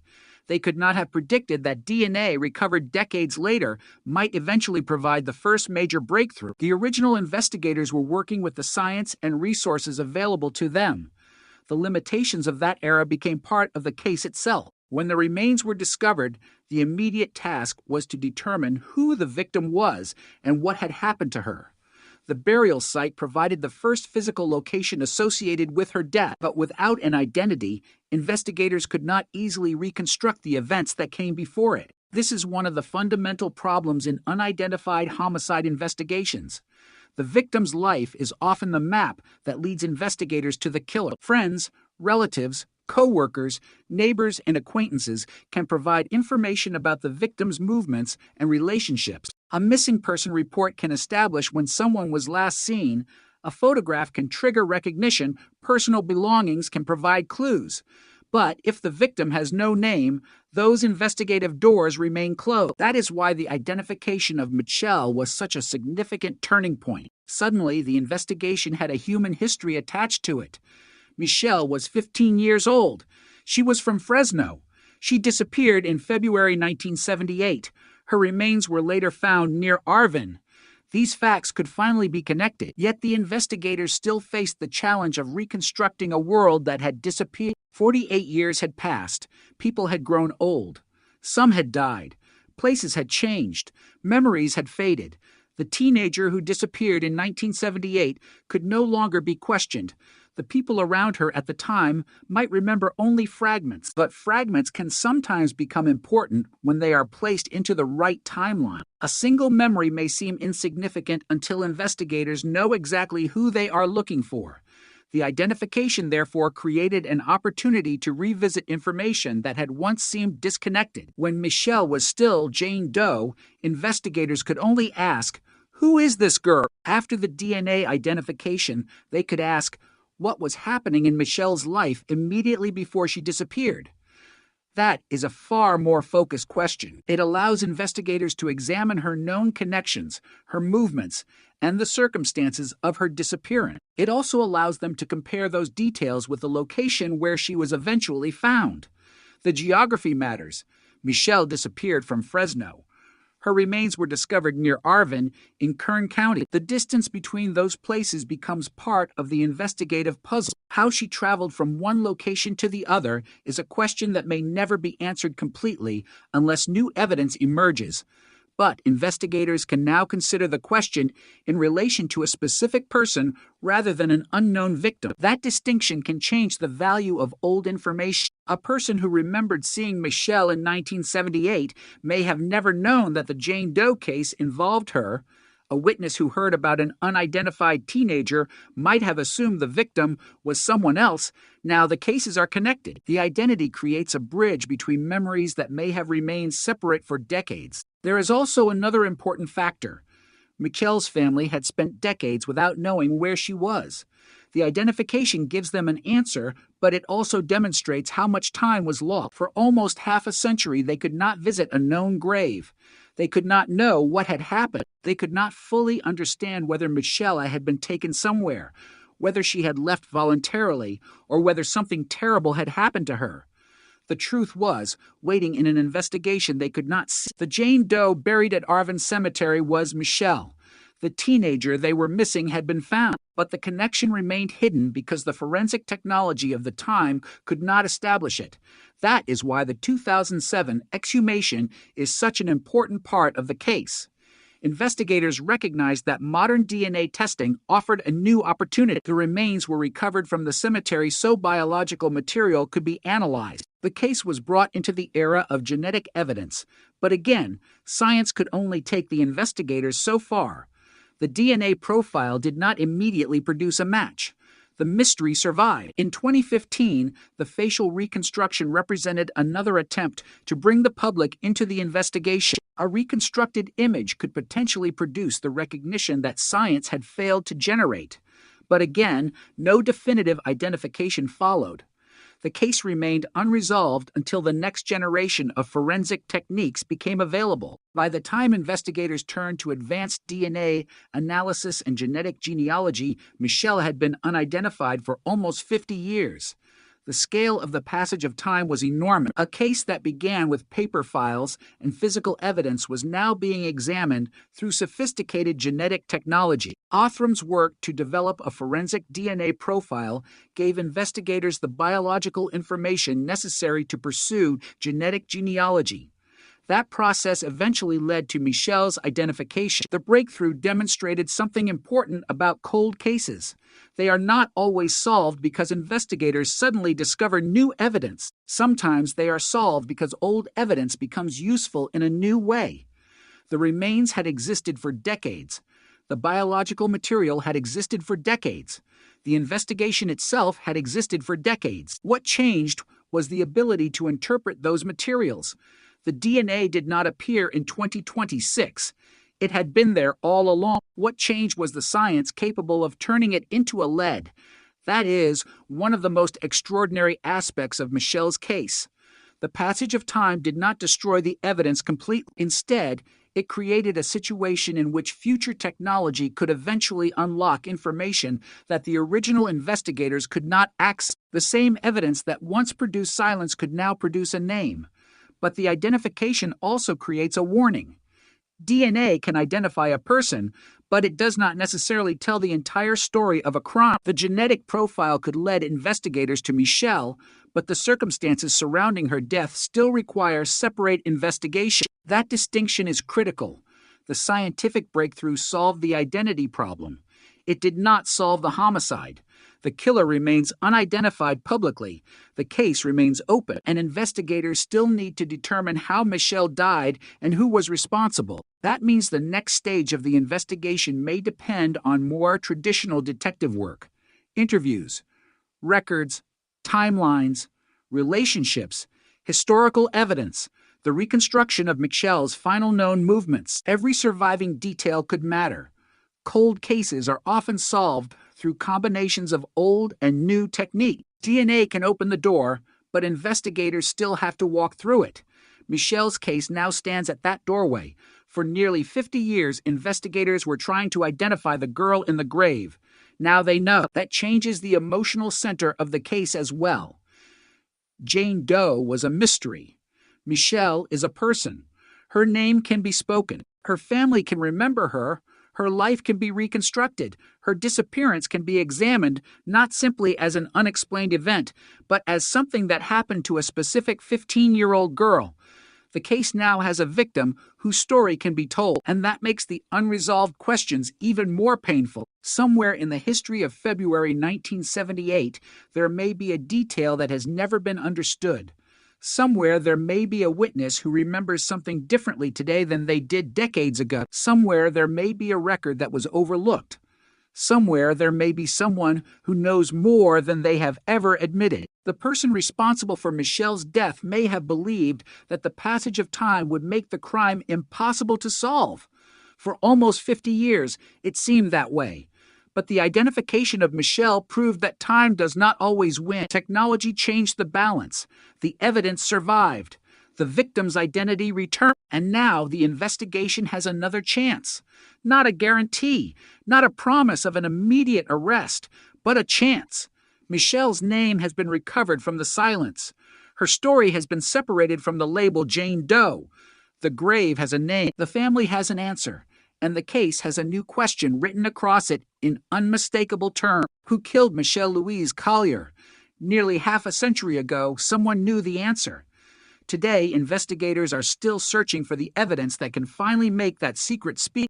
The discovery of Michelle Louise Collier's identity did something that no photograph, no reconstruction, and no earlier DNA search had been able to accomplish. It turned an unidentified homicide into a case with a known victim, a known family, and a documented disappearance. But that breakthrough also exposed the enormous amount of history that had been lost during the decades when Michelle was known only as Jane Doe. In a modern investigation, the first hours after a disappearance can be critical. Phones can be checked, security footage can be preserved, messages can be examined, financial transactions can establish movements, witnesses can be interviewed while memories are fresh. Vehicles can be located, digital records can create a timeline almost minute by minute. None of that existed when Michelle disappeared in February 1978. Investigators were working in an era when information moved slowly and records were largely physical. A teenager could vanish, and the trail could become cold long before investigators had enough information to understand what had happened. Michelle's disappearance became exactly that kind of mystery. She was gone. And then months later, a teenage girl's remains were discovered in a shallow grave near Arvin. But because investigators could not identify the remains, they could not prove that the missing girl from Fresno and the Jane Doe from Kern County were the same person. That disconnect lasted for decades. The original investigation, therefore, had to operate within the limitations of its time.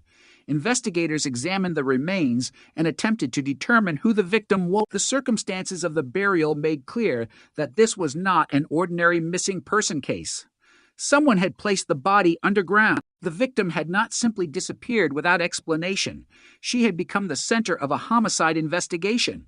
But the investigation was missing the one thing that could have opened countless doors: her identity. The remains were eventually buried at Arvin Cemetery. For years, the unidentified teenager existed in the records as a case without a name. The grave became a physical marker of an unanswered question. Somewhere, perhaps, someone was still looking for her, but investigators had no way to tell that family where she was. The passage of time made the situation even more difficult. Every year reduced the chance that an eyewitness would remember precise details. People moved away. Relationships changed. Records aged. Investigators retired. Yet the case did not completely disappear. The remains were preserved, and the possibility of future identification remained. In 2007, investigators returned to that possibility. Nearly 30 years after the discovery, they exhumed the remains to obtain biological material for DNA testing. This was a major turning point in the history of the case. Even though it did not immediately produce the answer, the science of forensic DNA had advanced dramatically since 1978. Investigators could now create a genetic profile from evidence that earlier detectives could never have used in the same way. The remains were tested, and the profile was submitted to the California Department of Justice, but the database did not provide a direct identification. The result was frustrating but important. Investigators now had a biological profile belonging to the victim. They still did not have her name. It was another reminder that technology is only as useful as the information available for comparison. A DNA profile can be extraordinarily precise, but if there is no known relative or matching profile, the victim can remain unidentified. The Jane Doe case survived. Then came the 2015 facial reconstruction. The reconstructed face gave the public another opportunity to recognize the victim. It was an attempt to put humanity back into a case that had been reduced to skeletal remains and investigative records. A face could be remembered. A face could be compared with old photographs. A face could trigger a memory that a description could not. Yet again, the case did not immediately break. Michelle remained unidentified. The years continued to pass, but forensic science continued moving forward. Genetic genealogy became increasingly important in cold case investigations involving unidentified victims. Traditional DNA databases depend heavily on known profiles. If a victim has no close relative in the database, a search may return nothing. Genetic genealogy works differently. It can reveal biological relationships that may extend across branches of a family tree. Investigators can then use genealogical research to determine where the victim might fit. This method created a new possibility for Michelle's case. The biological evidence had already survived decades. Now investigators had a way to search for family connections that earlier investigators could not have imagined. In 2025, the case entered this new phase. Advanced testing was pursued, and Othram worked with the genetic evidence to develop a profile suitable for investigative genetic genealogy. The Kern County Sheriff's Office and California Department of Justice were involved in the renewed investigation. The work was not simply about producing a DNA result. It required interpretation. It required researchers to follow genetic connections and determine which family relationships could potentially lead to the unidentified teenager. Every branch of a family tree could create new possibilities. Every possibility had to be tested against the known fact. The process eventually led to Michelle Louise Collier, a 15-year-old girl from Fresno, a teenager who had disappeared in February 1978, a young victim whose remains were discovered near Arvin months later. The identification was announced in 2026, almost 48 years after her remains were found. The discovery closed one of the oldest unanswered questions in the case, but it also changed the emotional meaning of the investigation. For decades, Michelle's family did not know where she was. The possibility of finding her remained open. The identification removed that uncertainty permanently. The missing girl had been found. She had been found decades earlier. She had simply been buried under another name. The Jane Doe label had hidden her from the people who were searching for her.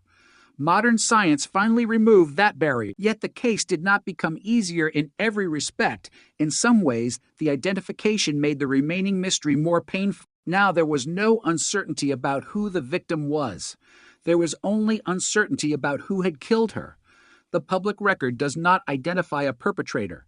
There is no announced arrest connected to Michelle's death. The homicide remains unresolved. That means investigators still have to reconstruct what happened before and after her disappearance. The most important timeline begins in February 1978. Michelle disappeared from Fresno. Months later, her remains were discovered near Arvin. The distance between those locations and the circumstances surrounding the burial are part of the mystery. Investigators now have the ability to examine those facts through the lens of Michelle's identity. The question becomes more precise. Who was around Michelle before she disappeared? What relationships did she have? Where was she expected to be? What did people remember about her final days? Did anyone see her after she was reported missing? Did anyone know she had traveled toward Kern County? Did someone know where she was buried? Those questions may have been impossible to ask effectively while the victim was unidentified. Now they can be asked directly. But time has created a second problem. A witness who was 20 years old in 1978 would now be approaching 70. Someone who was 30 would now be approaching 80. Others may no longer be alive. The investigators who originally handled the case are no longer working it. The people who first examined the grave may have retired decades ago. The world surrounding the crime has changed. The vineyard may look different. Roads may have changed. Buildings may have disappeared. Yet the evidence that remains can still matter. A cold case does not necessarily become impossible with age. Sometimes the passage of time allows technology to catch up with preserved evidence. Michelle's identification is proof of that. The DNA that ultimately helped identify her was connected to a case that began before modern DNA profiling became a routine investigative tool. Her remains had survived. The biological evidence had survived. The case file had survived. And when the right technology became available, investigators could return to it. This is what makes cold cases so unusual. They can appear completely dormant while remaining scientifically active. An investigation may seem frozen to the outside world, but evidence can wait. Technology can change. Databases can expand. New forensic techniques can emerge. A case that once had no path forward can suddenly acquire one. Michelle's identity demonstrates that possibility, but identification is only one stage of justice. Knowing the victim does not automatically reveal the killer. DNA genealogy can establish who someone is related to, but it does not by itself tell investigators who committed a homicide. The remaining investigation requires evidence connecting a person to Michelle's death. That could involve forensic evidence, historical records, witness information, admissions, or other investigative findings. Nothing should be assumed before it is proven. The unanswered questions must remain unanswered until evidence resolves them. That is especially important in a case where almost 5 decades have passed. Speculation can easily become mistaken for fact. A name appearing somewhere in a family tree is not the same as identifying a murderer. A person who knew Michelle is not automatically a suspect. A location connected to the case does not automatically reveal who was responsible.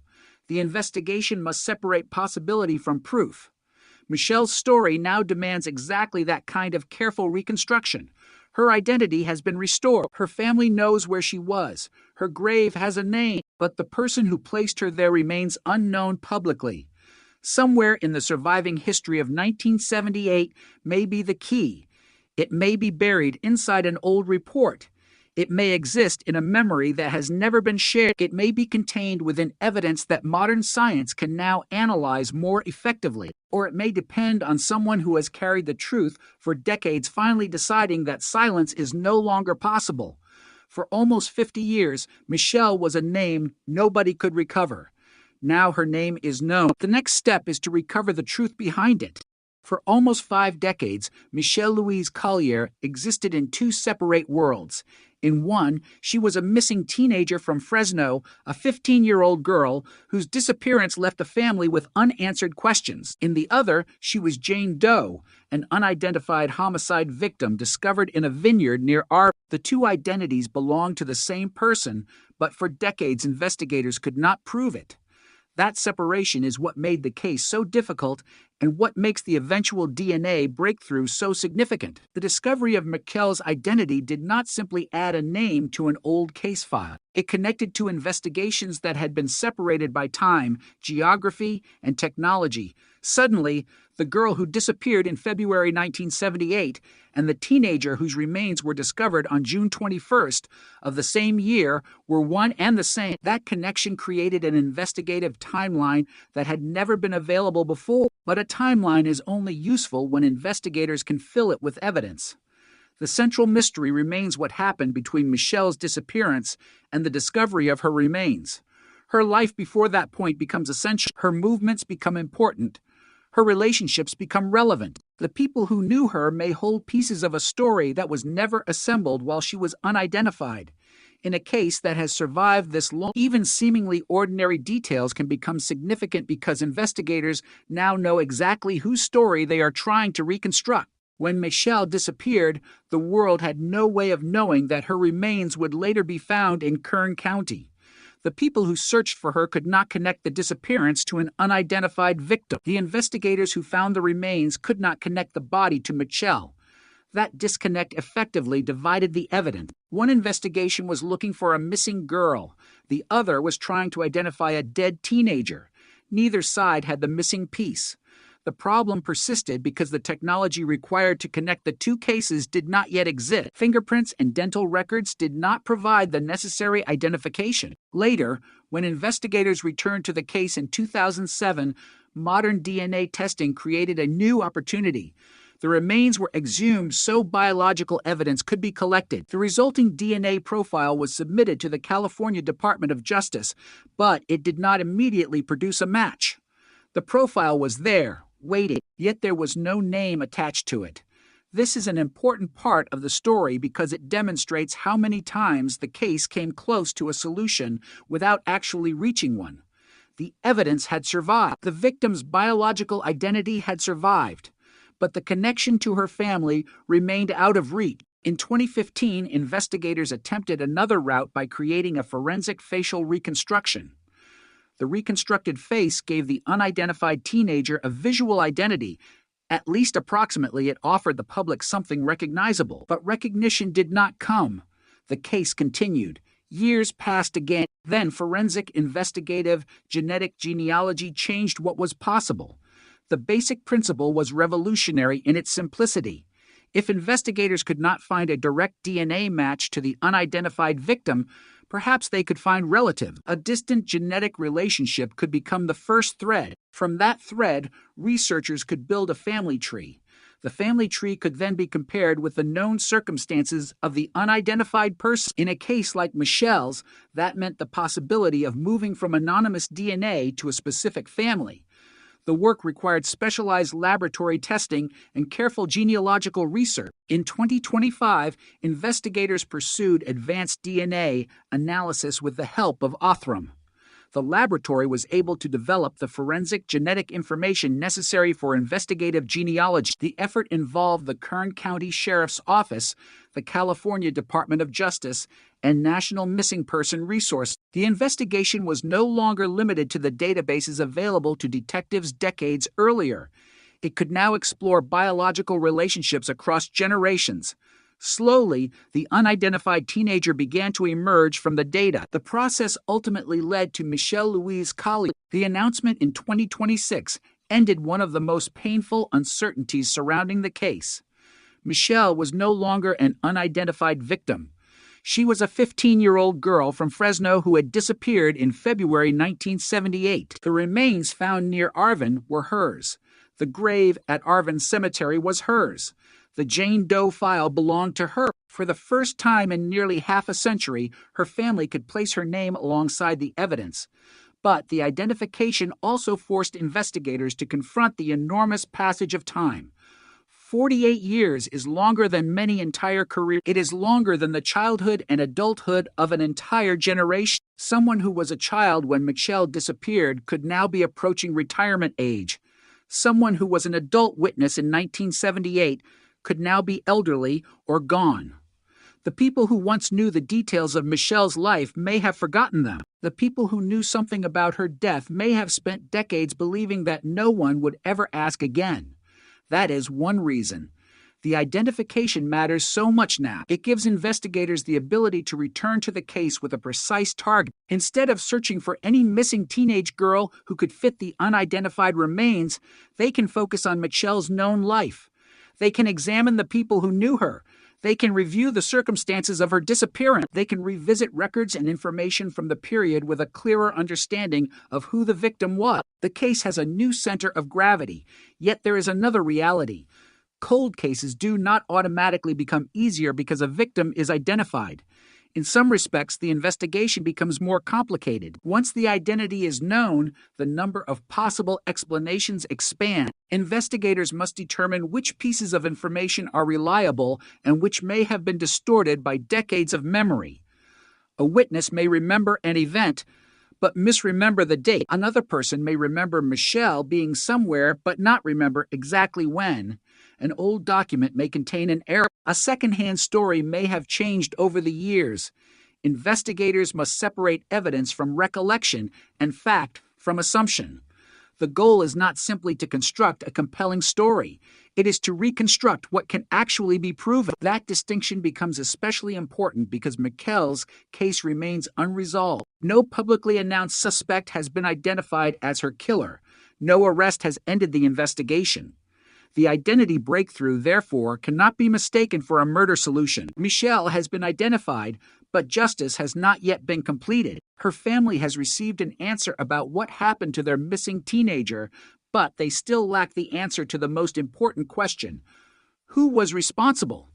That question may require a different kind of breakthrough. The genetic genealogy that identified Michelle may eventually help generate investigative leads, but identifying the victim and identifying the perpetrator are two separate tasks. Investigators may need to examine historical evidence, surviving forensic material, witness accounts, and records from 1978. They may need to identify people who were connected to Michelle or the location where she was found.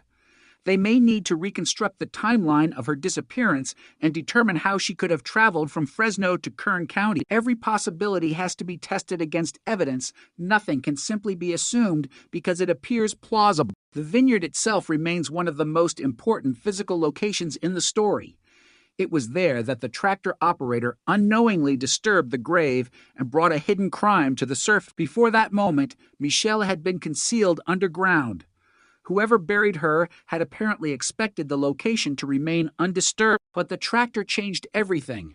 The soil was disturbed. The remains were discovered. Investigators were brought in. The existence of the crime became known.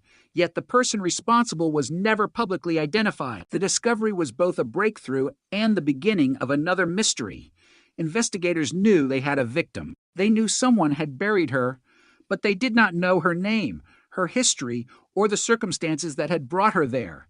Now, almost 50 years later, those missing pieces are beginning to reconnect. Michelle's identity creates the possibility of revisiting the entire case with new information that once appeared unrelated may become relevant. Old records can be re-examined. People can be asked questions that were impossible to ask before. And modern forensic science can be applied to evidence that has survived for decades. The passage of time has destroyed some information, but it has also created opportunity. Databases are larger. Genetic technology is more advanced. Investigators have more experience with cold cases. The methods used to identify unidentified victims have transformed dramatically. Michelle's case is evidence of that transformation. In 1978, the investigators could not give the victim her name. In 2007, DNA could be recovered but could not produce an immediate match. In 2015, a face could be reconstructed but still did not generate recognition. In 2025 and 2026, advanced genetic methods finally connected the victim to her family. It took decades, but the evidence finally spoke. And when it did, it revealed not a mysterious unknown woman, but a 15-year-old girl whose family had been waiting for answers. The name Michelle Louise Collier now stands where Jane Doe once stood, but the story does not become complete simply because the name has returned.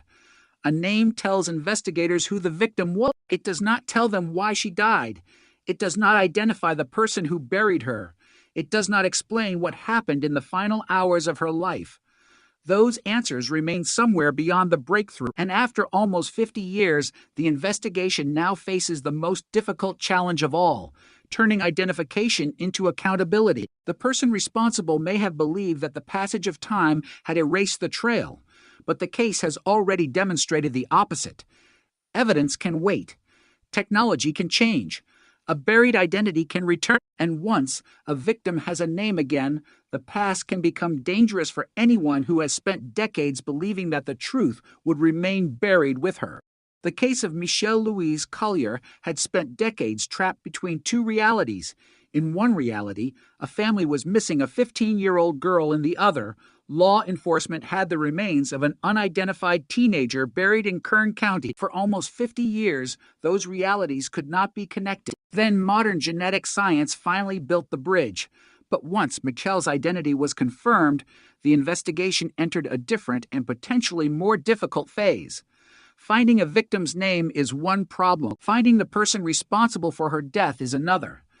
The first problem can sometimes be solved by biology. The second requires evidence that connects a specific individual to a specific crime. And after nearly half a century, that distinction becomes critical. Michelle's case is now no longer about whether Jane Doe can be identified. She can't. It is about whether the surviving evidence can reveal what happened to her and who was responsible. That question takes investigators back to the beginning. February 1978. Fresno, a 15-year-old girl disappears at the time. There was no way for investigators to know that months later, human remains would be found in a vineyard near Arvin. There was no way to know that the victim would remain unidentified for decades. There was no way to know that DNA technology would eventually transform the investigation. The disappearance would have been investigated using the tools of the time: interviews, physical records, missing person information, witness accounts. Investigators would have tried to establish where Michelle had been and when she was last seen. But without a body identified as Michelle, the investigation could not be fully connected to the later homicide discovery. That separation may have had enormous consequences. When investigators found the remains on June 21st, SIL 1978, they were dealing with an unidentified young female. They did not know that a 15-year-old from Fresno had disappeared months earlier. The missing person investigation and the unidentified remains investigation, therefore, developed separately. The connection existed only in reality. On paper, it did not. This is one of the most frustrating aspects of historical cold cases. The evidence may be present, but the connections between pieces of evidence can remain invisible. A missing person can have a family. An unidentified victim can have a grave. Yet, without an identifying link, those two investigations may never meet. Michelle's case remained in that state for decades. The victim was eventually buried at Arvin Cemetery. The family continued without answers, and the investigative file remained open in the background. The passage of time might have suggested that the case was becoming less solvable, but forensic science was moving in the opposite direction. In 2007, investigators exhumed the remains. The purpose was clear: recover biological material that could be subjected to modern DNA testing. The case was being pulled out of the past and placed into a new scientific environment. The DNA profile was submitted to the California Department of Justice, but the search did not immediately identify Michelle. That result could have been devastating. The evidence had been recovered.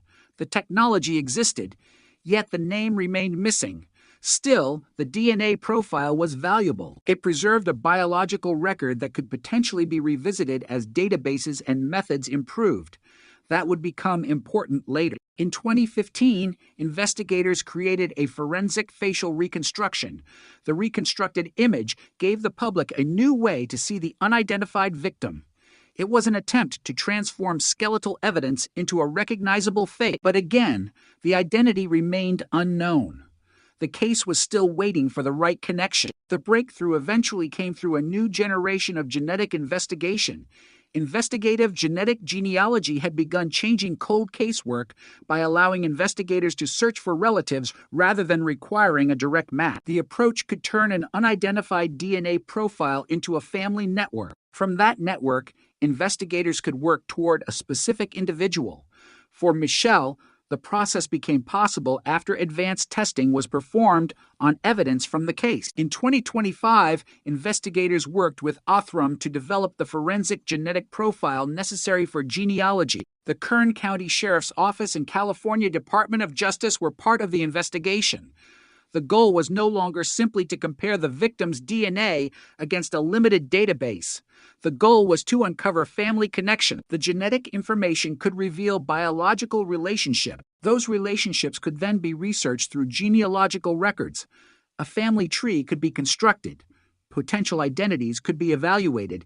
Eventually, the evidence pointed toward Michelle Louise Collier. The announcement in 2026 finally connected the missing teenager from Fresno with the unidentified victim from Kern County. The discovery was extraordinary. The girl who had vanished in 1978 had not simply disappeared into history. She had been found months later. Her remains had been recovered and buried, but her identity had been lost. The family had spent decades without knowing.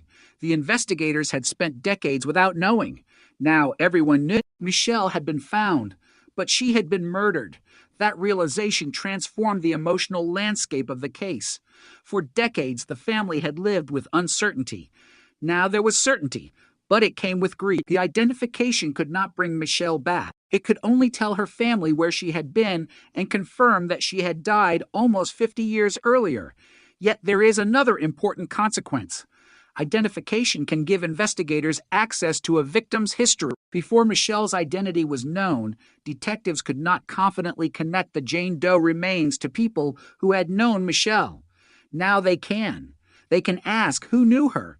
They can examine the circumstances of her disappearance. They can reconstruct the timeline surrounding February 1978. They can potentially revisit people and places that were previously outside the unidentified victim investigation. The case now has a direction, but the direction is not the same as an answer. Investigators still need to determine what happened between Michelle's disappearance and the discovery of her remains. The public record does not provide a complete account of those events.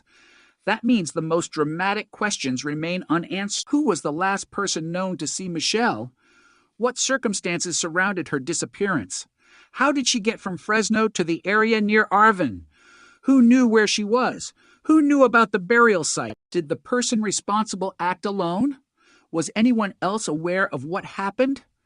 These questions should not be answered through speculation. Almost 50 years of uncertainty creates a temptation to fill the gaps with assumptions. But cold case investigations depend on evidence. A theory is not a fact. A possibility is not proof, and a person who appears in a historical record is not automatically responsible for a homicide. Investigators must build a case that can withstand scrutiny. That challenge is made harder by the age of the investigation. People who might have provided information in 1978 may no longer be available. Memories may be incomplete. Physical locations may have changed. Documents may have been lost, but not everything disappears with time. Some evidence can survive remarkably well. DNA is one example. Michelle's identity proves that. The biological evidence recovered from the remains existed for decades before investigators had the ability to use it effectively. The technology changed, not the evidence. That principle may be important in the next stage of the case. If biological evidence connected to the crime still exists, modern forensic methods could potentially provide information that was impossible to obtain decades ago. Investigators today have tools that did not exist in 1978. They can analyze genetic material at levels that earlier laboratories could not. They can search databases that have grown dramatically. They can use genealogical techniques to identify relationships. They can revisit evidence with knowledge gained from thousands of other cold cases. But science cannot manufacture evidence that no longer exists. That is why preservation matters. The fact that Michelle's remains were preserved long enough for modern DNA testing to identify her is itself significant. It demonstrates the value of maintaining evidence even when a case appears to have reached a dead end. A case can be dormant without being dead. That is exactly what happened here. The Jane Doe case survived. The biological evidence survived. The investigative file survived.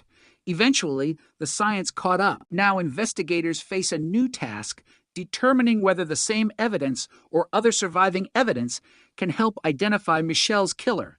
The answer is unknown. There is no publicly announced perpetrator. There is no known arrest. There is no confirmed resolution of the homicide. The case remains active. That means every new piece of information matters. A family connection can matter. A historical record can matter. A forgotten photograph can matter. A person who remembers Michelle can matter. A statement made decades ago can matter. A piece of physical evidence preserved since 1978 can matter. The identification has opened all of those possibilities. Before the DNA breakthrough, investigators were searching for a girl whose name they did not know. Now they are searching for the circumstances surrounding the death of Michelle Louise Collier. That difference is enormous. It turns an anonymous case into a personal one. It gives investigators a victim whose life can be reconstructed. It gives the family a story that can finally be told. And it gives the investigation a chance to ask questions that were impossible to ask for decades. But the passage of time has not disappeared. Nearly 50 years still stand between the investigators of 1978 and the investigators of today. That time has taken away information, memories, and people, yet it has also created something else. Perspective. The world now knows that cold cases can survive long enough to be transformed by science. Michelle's identification is proof. A teenager who had been nameless since 1978 now has her name back. The grave has an identity. The family has an answer. and the case has a renewed purpose. But the most important questions still wait. Somewhere in the distance between Fresno and Arvin, between February and June of 1978, between the last known moments of Michelle's life and the discovery of her grave, something happened. The person responsible has never been publicly named. For decades, the silence held. Now, Michelle's name has broken that silence. The next breakthrough, if it comes, will have to do more than identify a victim. It will have to explain what happened to her. The moment Michelle Louise Collier was identified, the case changed from an anonymous mystery into a personal investigation. For nearly half a century, investigators had been searching for the identity of a teenage girl whose remains were found in a vineyard outside Arvin. Now they knew her name. They knew she had been 15 years old. They knew she had disappeared from Fresno in February 1978. They knew that the remains discovered on June 21st, still 1978, belonged to her. But knowing who the victim was did not automatically reveal the path that led to her death. In fact, the identification exposed the enormous gap that still existed between the beginning and the end of the story. Michelle had a life before she disappeared. Someone knew that life. Someone knew her relationships, her routines, the people around her, and perhaps the circumstances surrounding her final day. Those details had been separated from the homicide investigation for decades because investigators did not know the victim was Michelle. Now those details could become evidence. That is why identification is such a powerful turning point in a cold case. It does not simply answer a question. It changes every question that follows. Before the breakthrough, investigators could only ask who Jane Doe was. After the breakthrough, they could ask who Michelle was, where she had been, who knew her, and what happened immediately before she disappeared. The difference is enormous. A victim's identity creates a framework. It creates relationship. It creates dates, places, memories, and records that can potentially be examined. But nearly 50 years had passed since Michelle disappeared. That passage of time created an extraordinary challenge. The investigators of 2026 were not standing in the same world as the investigators of 1978. The landscape had changed. Technology had changed. People had changed. Some of the people who knew Michelle may no longer be alive. Others may have forgotten details they once considered unforgettable, and some memories may have been altered by decades of distance. Yet the disappearance itself remained fixed in time. Michelle was 15 when she vanished. Her remains were discovered months later. Those facts cannot change. The challenge is reconstructing everything between them. In 1978, investigators did not have the technological tools available today. There were no mobile phone records, no digital photographs with embedded timestamp, no internet searches that could instantly reveal connections, no social media history, no massive genealogical databases. Information had to be collected manually. Interviews were conducted in person. Records had to be requested and physically reviewed. Evidence had to be preserved carefully because there was no guarantee that future technology would be able to recover information from it. When the remains were discovered near Arvin, investigators could document the scene, recover evidence, and attempt to identify the victim. But the lack of a name placed a severe limitation on the investigation. They could not simply contact Michelle's family because they did not know which family to contact. They could not ask her friends what she had been doing before her disappearance. They could not compare the victim's circumstances with a specific missing person report. They had a homicide victim without a biography. That problem lasted for decades. In 2007, investigators attempted to break the deadlock by exhuming the remains and obtaining DNA. The effort produced a genetic profile, but not a direct identification. The evidence had spoken, but the database could not translate it into a name. In 2015, the facial reconstruction provided another potential path. The reconstructed face offered the public an opportunity to recognize the teenager. But again, the answer remained out of reach. Then the science of genetic genealogy opened another door. By examining genetic relationships rather than simply searching for a direct match, investigators could potentially identify relatives of the unknown victim. A family tree could become the map. A distant relative could provide the first connection. Genealogical research could narrow the possibilities until investigators reached a specific identity. In 2025, advanced DNA work with Othram helped create the profile necessary for that process. The Kern County Sheriff's Office and California Department of Justice continued the effort. The investigation eventually led to Michelle. In 2026, the teenager once known only as Jane Doe was identified as Michelle Louise Collier. The news was a breakthrough, but it was also a reminder of what the family had lost. Michelle had been missing for almost 50 years. Her loved ones had lived through decades of uncertainty without knowing that she had already been found. The remains discovered in 1978 were not some unknown person who had appeared from nowhere. They were Michelle. The answer had existed in the evidence for decades. It simply could not be connected to her family. That fact makes the identification especially haunting. Imagine the possibility that the family could have driven past the area where Michelle was buried without ever knowing. Imagine the photograph of an unidentified teenager existing somewhere in an old case file while the people who loved her were still asking where she had gone. Imagine investigators possessing her remains, but not her name. The tragedy was not only that Michelle had died, it was that her identity had been lost along with her life. Modern DNA finally restored it, but the case now faces the most difficult stage. Identification tells investigators who the victim was. It does not prove who killed her. The homicide remains unresolved publicly. There is no announced perpetrator. No arrest has been reported. No court has established responsibility. That means the investigation must now move beyond identification and into reconstruction. What happened to Michelle before she disappeared? What circumstances led her away from Fresno? What happened after she vanished? How did her remains reach the vineyard? Who had access to the burial location? Are not questions that can be answered by DNA alone. They require a complete investigative picture. That picture may have to be assembled from pieces scattered across nearly 5 decades. Old reports may contain information that was never connected to the Jane Doe case. People who knew Michelle may remember details that were never included in the original investigation. A missing person report may contain clues that investigators could not appreciate without knowing the victim had been found. A location mentioned in an old document could become significant when compared with the place where her remains were discovered.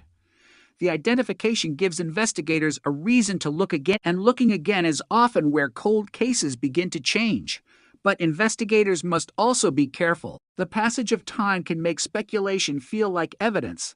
A name in an old report may appear suspicious without actually being connected to the crime. A person who knew Michelle may become interesting to investigators without being a suspect. A location may appear significant simply because it is geographically close to the discovery site. None of those things establish guilt. A cold case investigation must distinguish between leads and proof. That is particularly important when the case is nearly 50 years old. The people involved cannot necessarily be confronted with fresh memories or modern evidence. Investigators have to work with what survived. The biological evidence that survived from Michelle's remains is one of the most important examples. The DNA did not solve the entire case, but it proved that old evidence can remain valuable. The same principle applies to other evidence. Something overlooked in 1978 might have greater significance today because investigators now understand how to interpret it. Something that could not be tested in 1978 might now be testable. A biological sample that once produced no result might be re-examined using newer methods. A record that once existed only on paper might now be searchable in digital archives. The investigation is therefore not necessarily limited to the tools of 1978. It can use the knowledge of 2026 to reconsider the evidence of 1978. That is what makes the case different now. For decades, the central problem was identity. Investigators could not move fully into the victim's history because they did not know who she was. That barrier has been removed. Michelle's identity creates an investigative foundation. Her family history can be documented. Her disappearance can be reconstructed. The people around her can be identified. The timeline can be rebuilt. The investigation can ask questions that were impossible to ask before. And that process may reveal something that was hidden in plain sight. Perhaps someone remembers seeing Michelle in the days before she disappeared. Perhaps someone remembers a vehicle. Perhaps someone remembers a conversation. Perhaps an old acquaintance has information that was never considered relevant. Perhaps there is evidence preserved from the original investigation that can now be examined using modern forensic techniques. Or perhaps the breakthrough will come from someone who has carried knowledge of the crime for decades. Cold cases sometimes depend on the passage of time in unexpected ways. People change. Relationships change. Secrets become heavier. Someone who remains silent for years may eventually decide to speak. Someone who once protected another person may no longer have a reason to do so. Someone who believed the case would never be solved may realize that forensic science has changed. Michelle's identification sends a message that the past is not necessarily unreachable. The evidence survived. The victim was identified. The case moved again. That alone changes the psychological landscape surrounding an unsolved homicide. The person responsible, if still alive, may know that investigators are now looking at the case through a completely different lens. The victim has a name. The family knows. The investigators have new technology. The case is no longer an anonymous file. It is the story of Michelle Louise Collier, a 15-year-old girl whose life ended in circumstances that remain unresolved. The question now is whether the remaining evidence can bridge the final gap between her disappearance and the person responsible. The first gap was closed by DNA. The second may require something else. It may require another scientific breakthrough. It may require a forgotten witness. It may require a record hidden for decades. Or it may require someone to finally tell the truth. Whatever form that answer takes, the investigation has reached a point it had never reached before. For almost 50 years, Michelle's name was missing. Now her name is known. And when investigators say the case is still open, they are no longer searching for Jane Doe. They are searching for the person who killed Michelle Louise Collier. The identification of Michelle Louise Collier solved a mystery that had survived almost 50 years. But it also created a new urgency around everything that remained unknown. For decades, the investigation had been constrained by a single devastating fact. Nobody knew who the victim was. Now that barrier had disappeared, the teenager buried at Arvin Cemetery had a name. She had a family. She had a documented life in Fresno. She had a disappearance that could be placed against the discovery of her remains. And with that information, investigators could finally begin rebuilding the story from the victim outward. That process is at the heart of any cold case investigation. The victim is not simply the person found at the end of the story. The victim is often the key to everything that happened before the crime. Who knew her? Where did she spend time? Who did she trust? Who might have had access to her? What circumstances surrounded her disappearance? These questions become more important now because Michelle was only 15 years old when she vanished. The circumstances of a teenager's disappearance can involve a complex network of family, friends, acquaintances, and people encountered through everyday life. In 1978, investigators would have relied heavily on people remembering what they had seen and heard. Today, investigators have the ability to supplement those memories with modern forensic techniques, but the historical record still matters. Michelle's identification gives investigators a reason to return to that record. The case can now be examined with knowledge that was unavailable to detectives at the time. The missing teenager from Fresno and the unidentified victim from Kern County are no longer separate mysteries. They are one case. That connection may seem obvious now, but it was impossible to establish for decades. The remains were discovered on June 21st, Sill 1978, in a shallow grave in a vineyard near South Wheeler Ridge, road outside Arvin. The victim was young. She was eventually buried at Arvin Cemetery, but the investigators did not know they had found Michelle.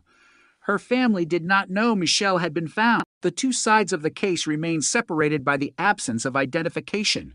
When the remains were exhumed in 2007, investigators were attempting to break that separation through DNA. The genetic profile was developed and submitted to the California Department of Justice, but no direct identification resulted. That failure did not mean the evidence was useless. It meant the technology and databases available at the time could not make the necessary connection. The case continued waiting. In 2015, a forensic facial reconstruction offered another potential route to recognition. The reconstructed face attempted to turn an unidentified set of remains into a person the public might recognize. But recognition did not come. The case remained unresolved. Then genetic genealogy created a new possibility. Instead of searching for a direct match, investigators could search for relatives. The DNA could potentially reveal a family network even when the victim herself was absent from conventional databases. In 2025, advanced testing in genetic genealogy became central to the renewed investigation. Othram worked with the available biological evidence to develop the forensic profile. The Kern County Sheriff's Office and California Department of Justice were involved in the effort. The investigation ultimately led to Michelle Louise Collier. The identification was announced in 2026. The result was extraordinary because it demonstrated that the evidence had never truly stopped existing. The biological information had been preserved. The case file had survived. The grave had remained part of the historical record. What changed was the ability to interpret the evidence. Modern science transformed an old biological sample into a family connection and eventually into a name. But now, investigators face a different problem. The identity of the victim is no longer a mystery, but the circumstances of her death remain unclear publicly. The person responsible has not been publicly identified. There has been no announced arrest. There has been no courtroom verdict. The homicide remains an open investigation. That means the next stage depends on reconstructing the events surrounding Michelle's disappearance. The timeline begins with her disappearance from Fresno in February 1978. It ends with the discovery of her remains near Arvin in June. The space between those two events is the critical period. Somewhere inside that gap is the story investigators need. But because the case is almost 50 years old, reconstruction will require patience and caution. Historical investigations are vulnerable to inaccurate memory. People remember events differently after decades. Some details become clearer with time. Others become distorted. A person may confidently remember something that happened in 1978, but unknowingly place it in the wrong month. Another person may remember a face, but not a name. A third may remember hearing something, but not remember who told them. Investigators have to compare those accounts with surviving records and physical evidence. The goal is not to create the most dramatic explanation. It is to establish what can actually be proven. That is especially important because a cold case can attract speculation. When a victim has been unidentified for decades, people naturally try to fill the gaps. But theories are not evidence. Suspicion is not proof. A person being connected to Michelle does not make that person responsible for her death. The investigation must remain grounded in facts. What investigators now possess is something incredibly valuable: a confirmed identity. Michelle's name provides a foundation for reviewing the original investigation. Her family history can be examined. Her disappearance can be compared with the unidentified remains. People who knew her can potentially be identified and interviewed. Records from the period can be revisited. The location where her remains were found can be studied in historical context, and forensic evidence can potentially be re-examined using modern technology. This is where the evolution of DNA science becomes particularly important. The original investigation could not use DNA profiling in the way modern investigators can. When the remains were exhumed in 2007, DNA testing produced a profile but not an identification. Today, forensic laboratories can extract and interpret genetic information from difficult samples using techniques that were unavailable decades ago. The successful identification of Michelle proves that the evidence preserved from the case still has scientific value.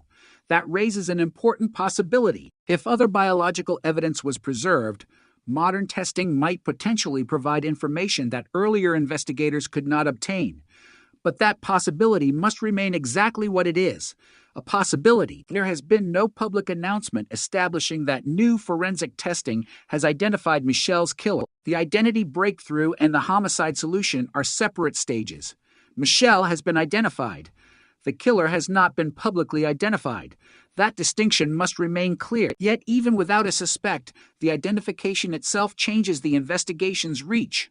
The case can now be placed within Michelle's life. Investigators can ask who she was with before she disappeared. They can examine where she was expected to be. They can investigate whether anyone noticed unusual circumstances around the time she vanished. They can compare information from the original missing person investigation with the homicide evidence discovered months later. These questions could reveal connections that were invisible when the victim was unidentified. There is also the question of geography. Michelle disappeared from Fresno while her remains were discovered near Arvin. That geographical separation is part of the mystery. Investigators may need to reconstruct how Michelle could have traveled between those locations. The answer may depend on transportation, acquaintances, or circumstances that are no longer easy to document. In 1978, travel did not leave the digital traces that modern travel does. There were no smartphone location records, no GPS history, no digital traffic cameras preserving every movement. A person could travel across California without generating the electronic evidence investigators rely on today. That makes historical reconstruction especially difficult, but it does not make it impossible. Old photographs, letters, school records, employment records, family memories, police reports, and witness statements can all become pieces of a timeline. A cold case investigator is often forced to work like a historian and a detective at the same time. The goal is to reconstruct a vanished world accurately enough to identify the people and events surrounding the crime. Michelle's case now offers that opportunity. Her identity provides the anchor. Everything else can be organized around it. The question becomes whether enough of the old world remains to reveal what happened. Nearly 50 years is a long time for a secret to survive. People build new lives. They move. They marry. They have children. They change careers. They lose contact with old acquaintances. They may convince themselves that the past is no longer relevant. But a homicide does not disappear simply because people stop talking about it. The victim remains dead. The evidence remains part of the record, and sometimes the technology changes. Michelle's case demonstrates that the past can suddenly become active again. The identification in 2026 means that a case, once defined by anonymity, is now defined by a name. Michelle Louise Collier, 15 years old, missing in February 1978, found in a vineyard in June. Unknown for nearly 48 years, identified through modern forensic genetic investigation, her family finally knows what happened to their missing daughter. But the investigation still carries an unfinished sentence. Michelle was found. Michelle was identified. Michelle was returned to her name. But who killed Michelle? That question remains. And after decades of silence, the people who may know the answer are living in a world where DNA can expose identities that once seemed impossible to recover. The technology that found Michelle has already changed the case once. The question is whether another piece of evidence can change it again. There is a moment in every cold case when the investigation stops being a search through the past and becomes a confrontation with it. For Michelle Louise Collier, that moment came when science finally restored the name that had been missing from the case for nearly 5 decades. The teenager buried in Arvin Cemetery was no longer Jane Doe. She was Michelle, 15 years old when she disappeared. A real person with a family, a history, and a life that had been interrupted in 1978. But identification also changed the meaning of every unanswered question. Before the DNA breakthrough, investigators were trying to determine who the victim was. After the breakthrough, they could finally ask what happened to Michelle. Those are very different questions. The first can be answered through genetics. The second requires reconstruction, evidence, and time. And time is the one thing this investigation has never had on its side.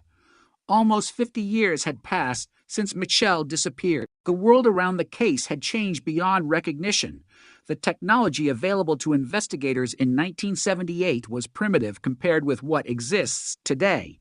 Even the language of forensic science had changed. DNA profiling was not yet the tool that it would become. Genetic genealogy was decades away. Digital databases did not exist in their modern form.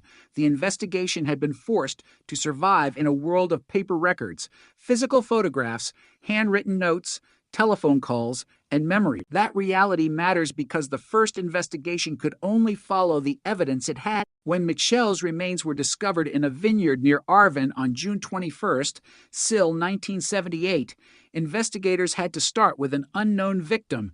They knew they were dealing with a young female whose remains had been buried, but they did not know her name. They did not know that a 15-year-old girl from Fresno had disappeared months earlier. They could not connect the two cases. The missing girl and the unidentified victim existed in separate investigative worlds. That separation may be one of the most important facts in understanding why the case remained unsolved for so long. The investigators were not ignoring Michelle. They simply did not know they had found her. The remains were eventually buried at Arvin Cemetery, where the unidentified teenager remained for decades. But the case was never completely forgotten. In 2007, investigators returned to the remains. They exhumed the body and collected biological material for DNA analysis. It was a significant attempt to use modern science to break through an old mystery. A DNA profile was developed and submitted to the California Department of Justice. Yet the search did not immediately produce Michelle's identity. The technology had provided investigators with a genetic fingerprint, but there was no direct match. The case remained open. In 2015, investigators tried another approach. A forensic facial reconstruction was created, giving the public a visual representation of the unidentified teenager. It was another attempt to put a face to the unknown victim, but again, the breakthrough did not come. The case continued to wait. Then the science evolved again. Investigative genetic genealogy created a new method for unidentified remains cases. Instead of relying entirely on direct database matches, investigators could examine genetic relationships and search for distant relatives. A relative did not have to know the victim. The genetic connection could exist across generations. Genealogical research could then trace those relationships back through a family tree. It was a fundamentally different way of thinking about identification. The question was no longer simply, does this DNA match anyone? It became, who is this person's family? That change opened a new path for Michelle. In 2025, advanced DNA work was pursued with Othram, a forensic laboratory specializing in difficult DNA cases. The Kern County Sheriff's Office and the California Department of Justice continued the investigation. The goal was to extract and interpret the genetic information that had survived from the remains. Eventually, the evidence pointed toward Michelle Louise Collier. In 2026, the identification was confirmed. The discovery was remarkable because the evidence had been waiting for decades. Michelle's biological identity had been preserved, even though her personal identity had been lost. The DNA did not suddenly appear. It had been there all along. What changed was the technology capable of reading it. That distinction is at the heart of modern cold case investigation. The passage of time does not always destroy evidence. Sometimes it simply places evidence beyond the reach of the technology available at the time. Then science catches up. Michelle's case is a powerful example of that principle, but now the investigation must confront a much harder problem. A victim can be identified through biology. A killer must be connected through evidence. That requires more than a genetic family tree. It requires a sequence of events that can withstand scrutiny. It requires investigators to determine what happened to Michelle, who was involved, and whether physical or testimonial evidence can establish responsibility. The public record does not currently identify a perpetrator. There is no publicly announced arrest that resolves Michelle's homicide. Her killer remains unknown. That means the investigation is still unfinished, and the most important clues may now be hidden in the history surrounding Michelle's disappearance. Her identity allows investigators to revisit information that once seemed disconnected. The people who knew her can be identified. The circumstances of her disappearance can be reconstructed. Old reports can be reviewed with a new understanding of the victim. Information that once belonged only to a missing person case can now be compared with information from the unidentified remains investigation. This is where a cold case can suddenly become active again. One piece of information may have seemed meaningless in 1978 because investigators did not know the victim had been found. Another detail may have been recorded but never connected to the homicide. A witness may have provided information without realizing its significance. A person who was interviewed decades ago may now remember a detail differently. Every possibility has to be evaluated carefully. The danger is that time can create false certainty. Human memory is not a recording device. After decades, people can remember events with confidence while unconsciously changing dates, locations, or sequences. Investigators therefore have to compare memories against documentary evidence and other independent information. They cannot simply accept the most compelling version of a story. The goal is accuracy, not drama. Michelle deserves nothing less. Her identification has already demonstrated the importance of accuracy. For almost 50 years, the victim was described through incomplete information. She was a Jane Doe. Now the historical record can finally be corrected. The same standard must apply to the rest of the case. Her killer cannot be identified through assumption.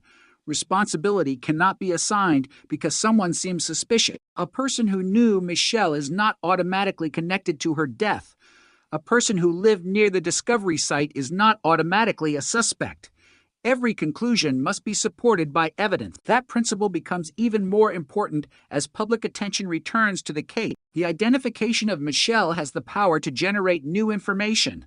Someone who recognizes her story may remember something from 1978.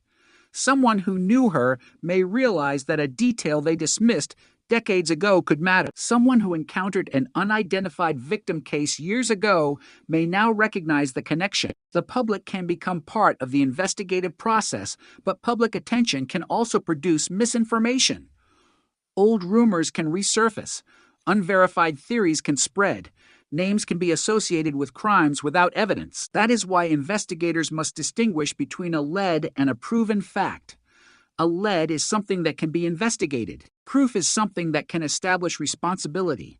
The difference can determine whether a case truly moves forward. Michelle's case now has a lead that was impossible for decades. Her identity. That identity creates access to her family history and her personal history. It allows investigators to reconstruct her world. It also gives the public something that had been missing for almost 50 years, a name to remember.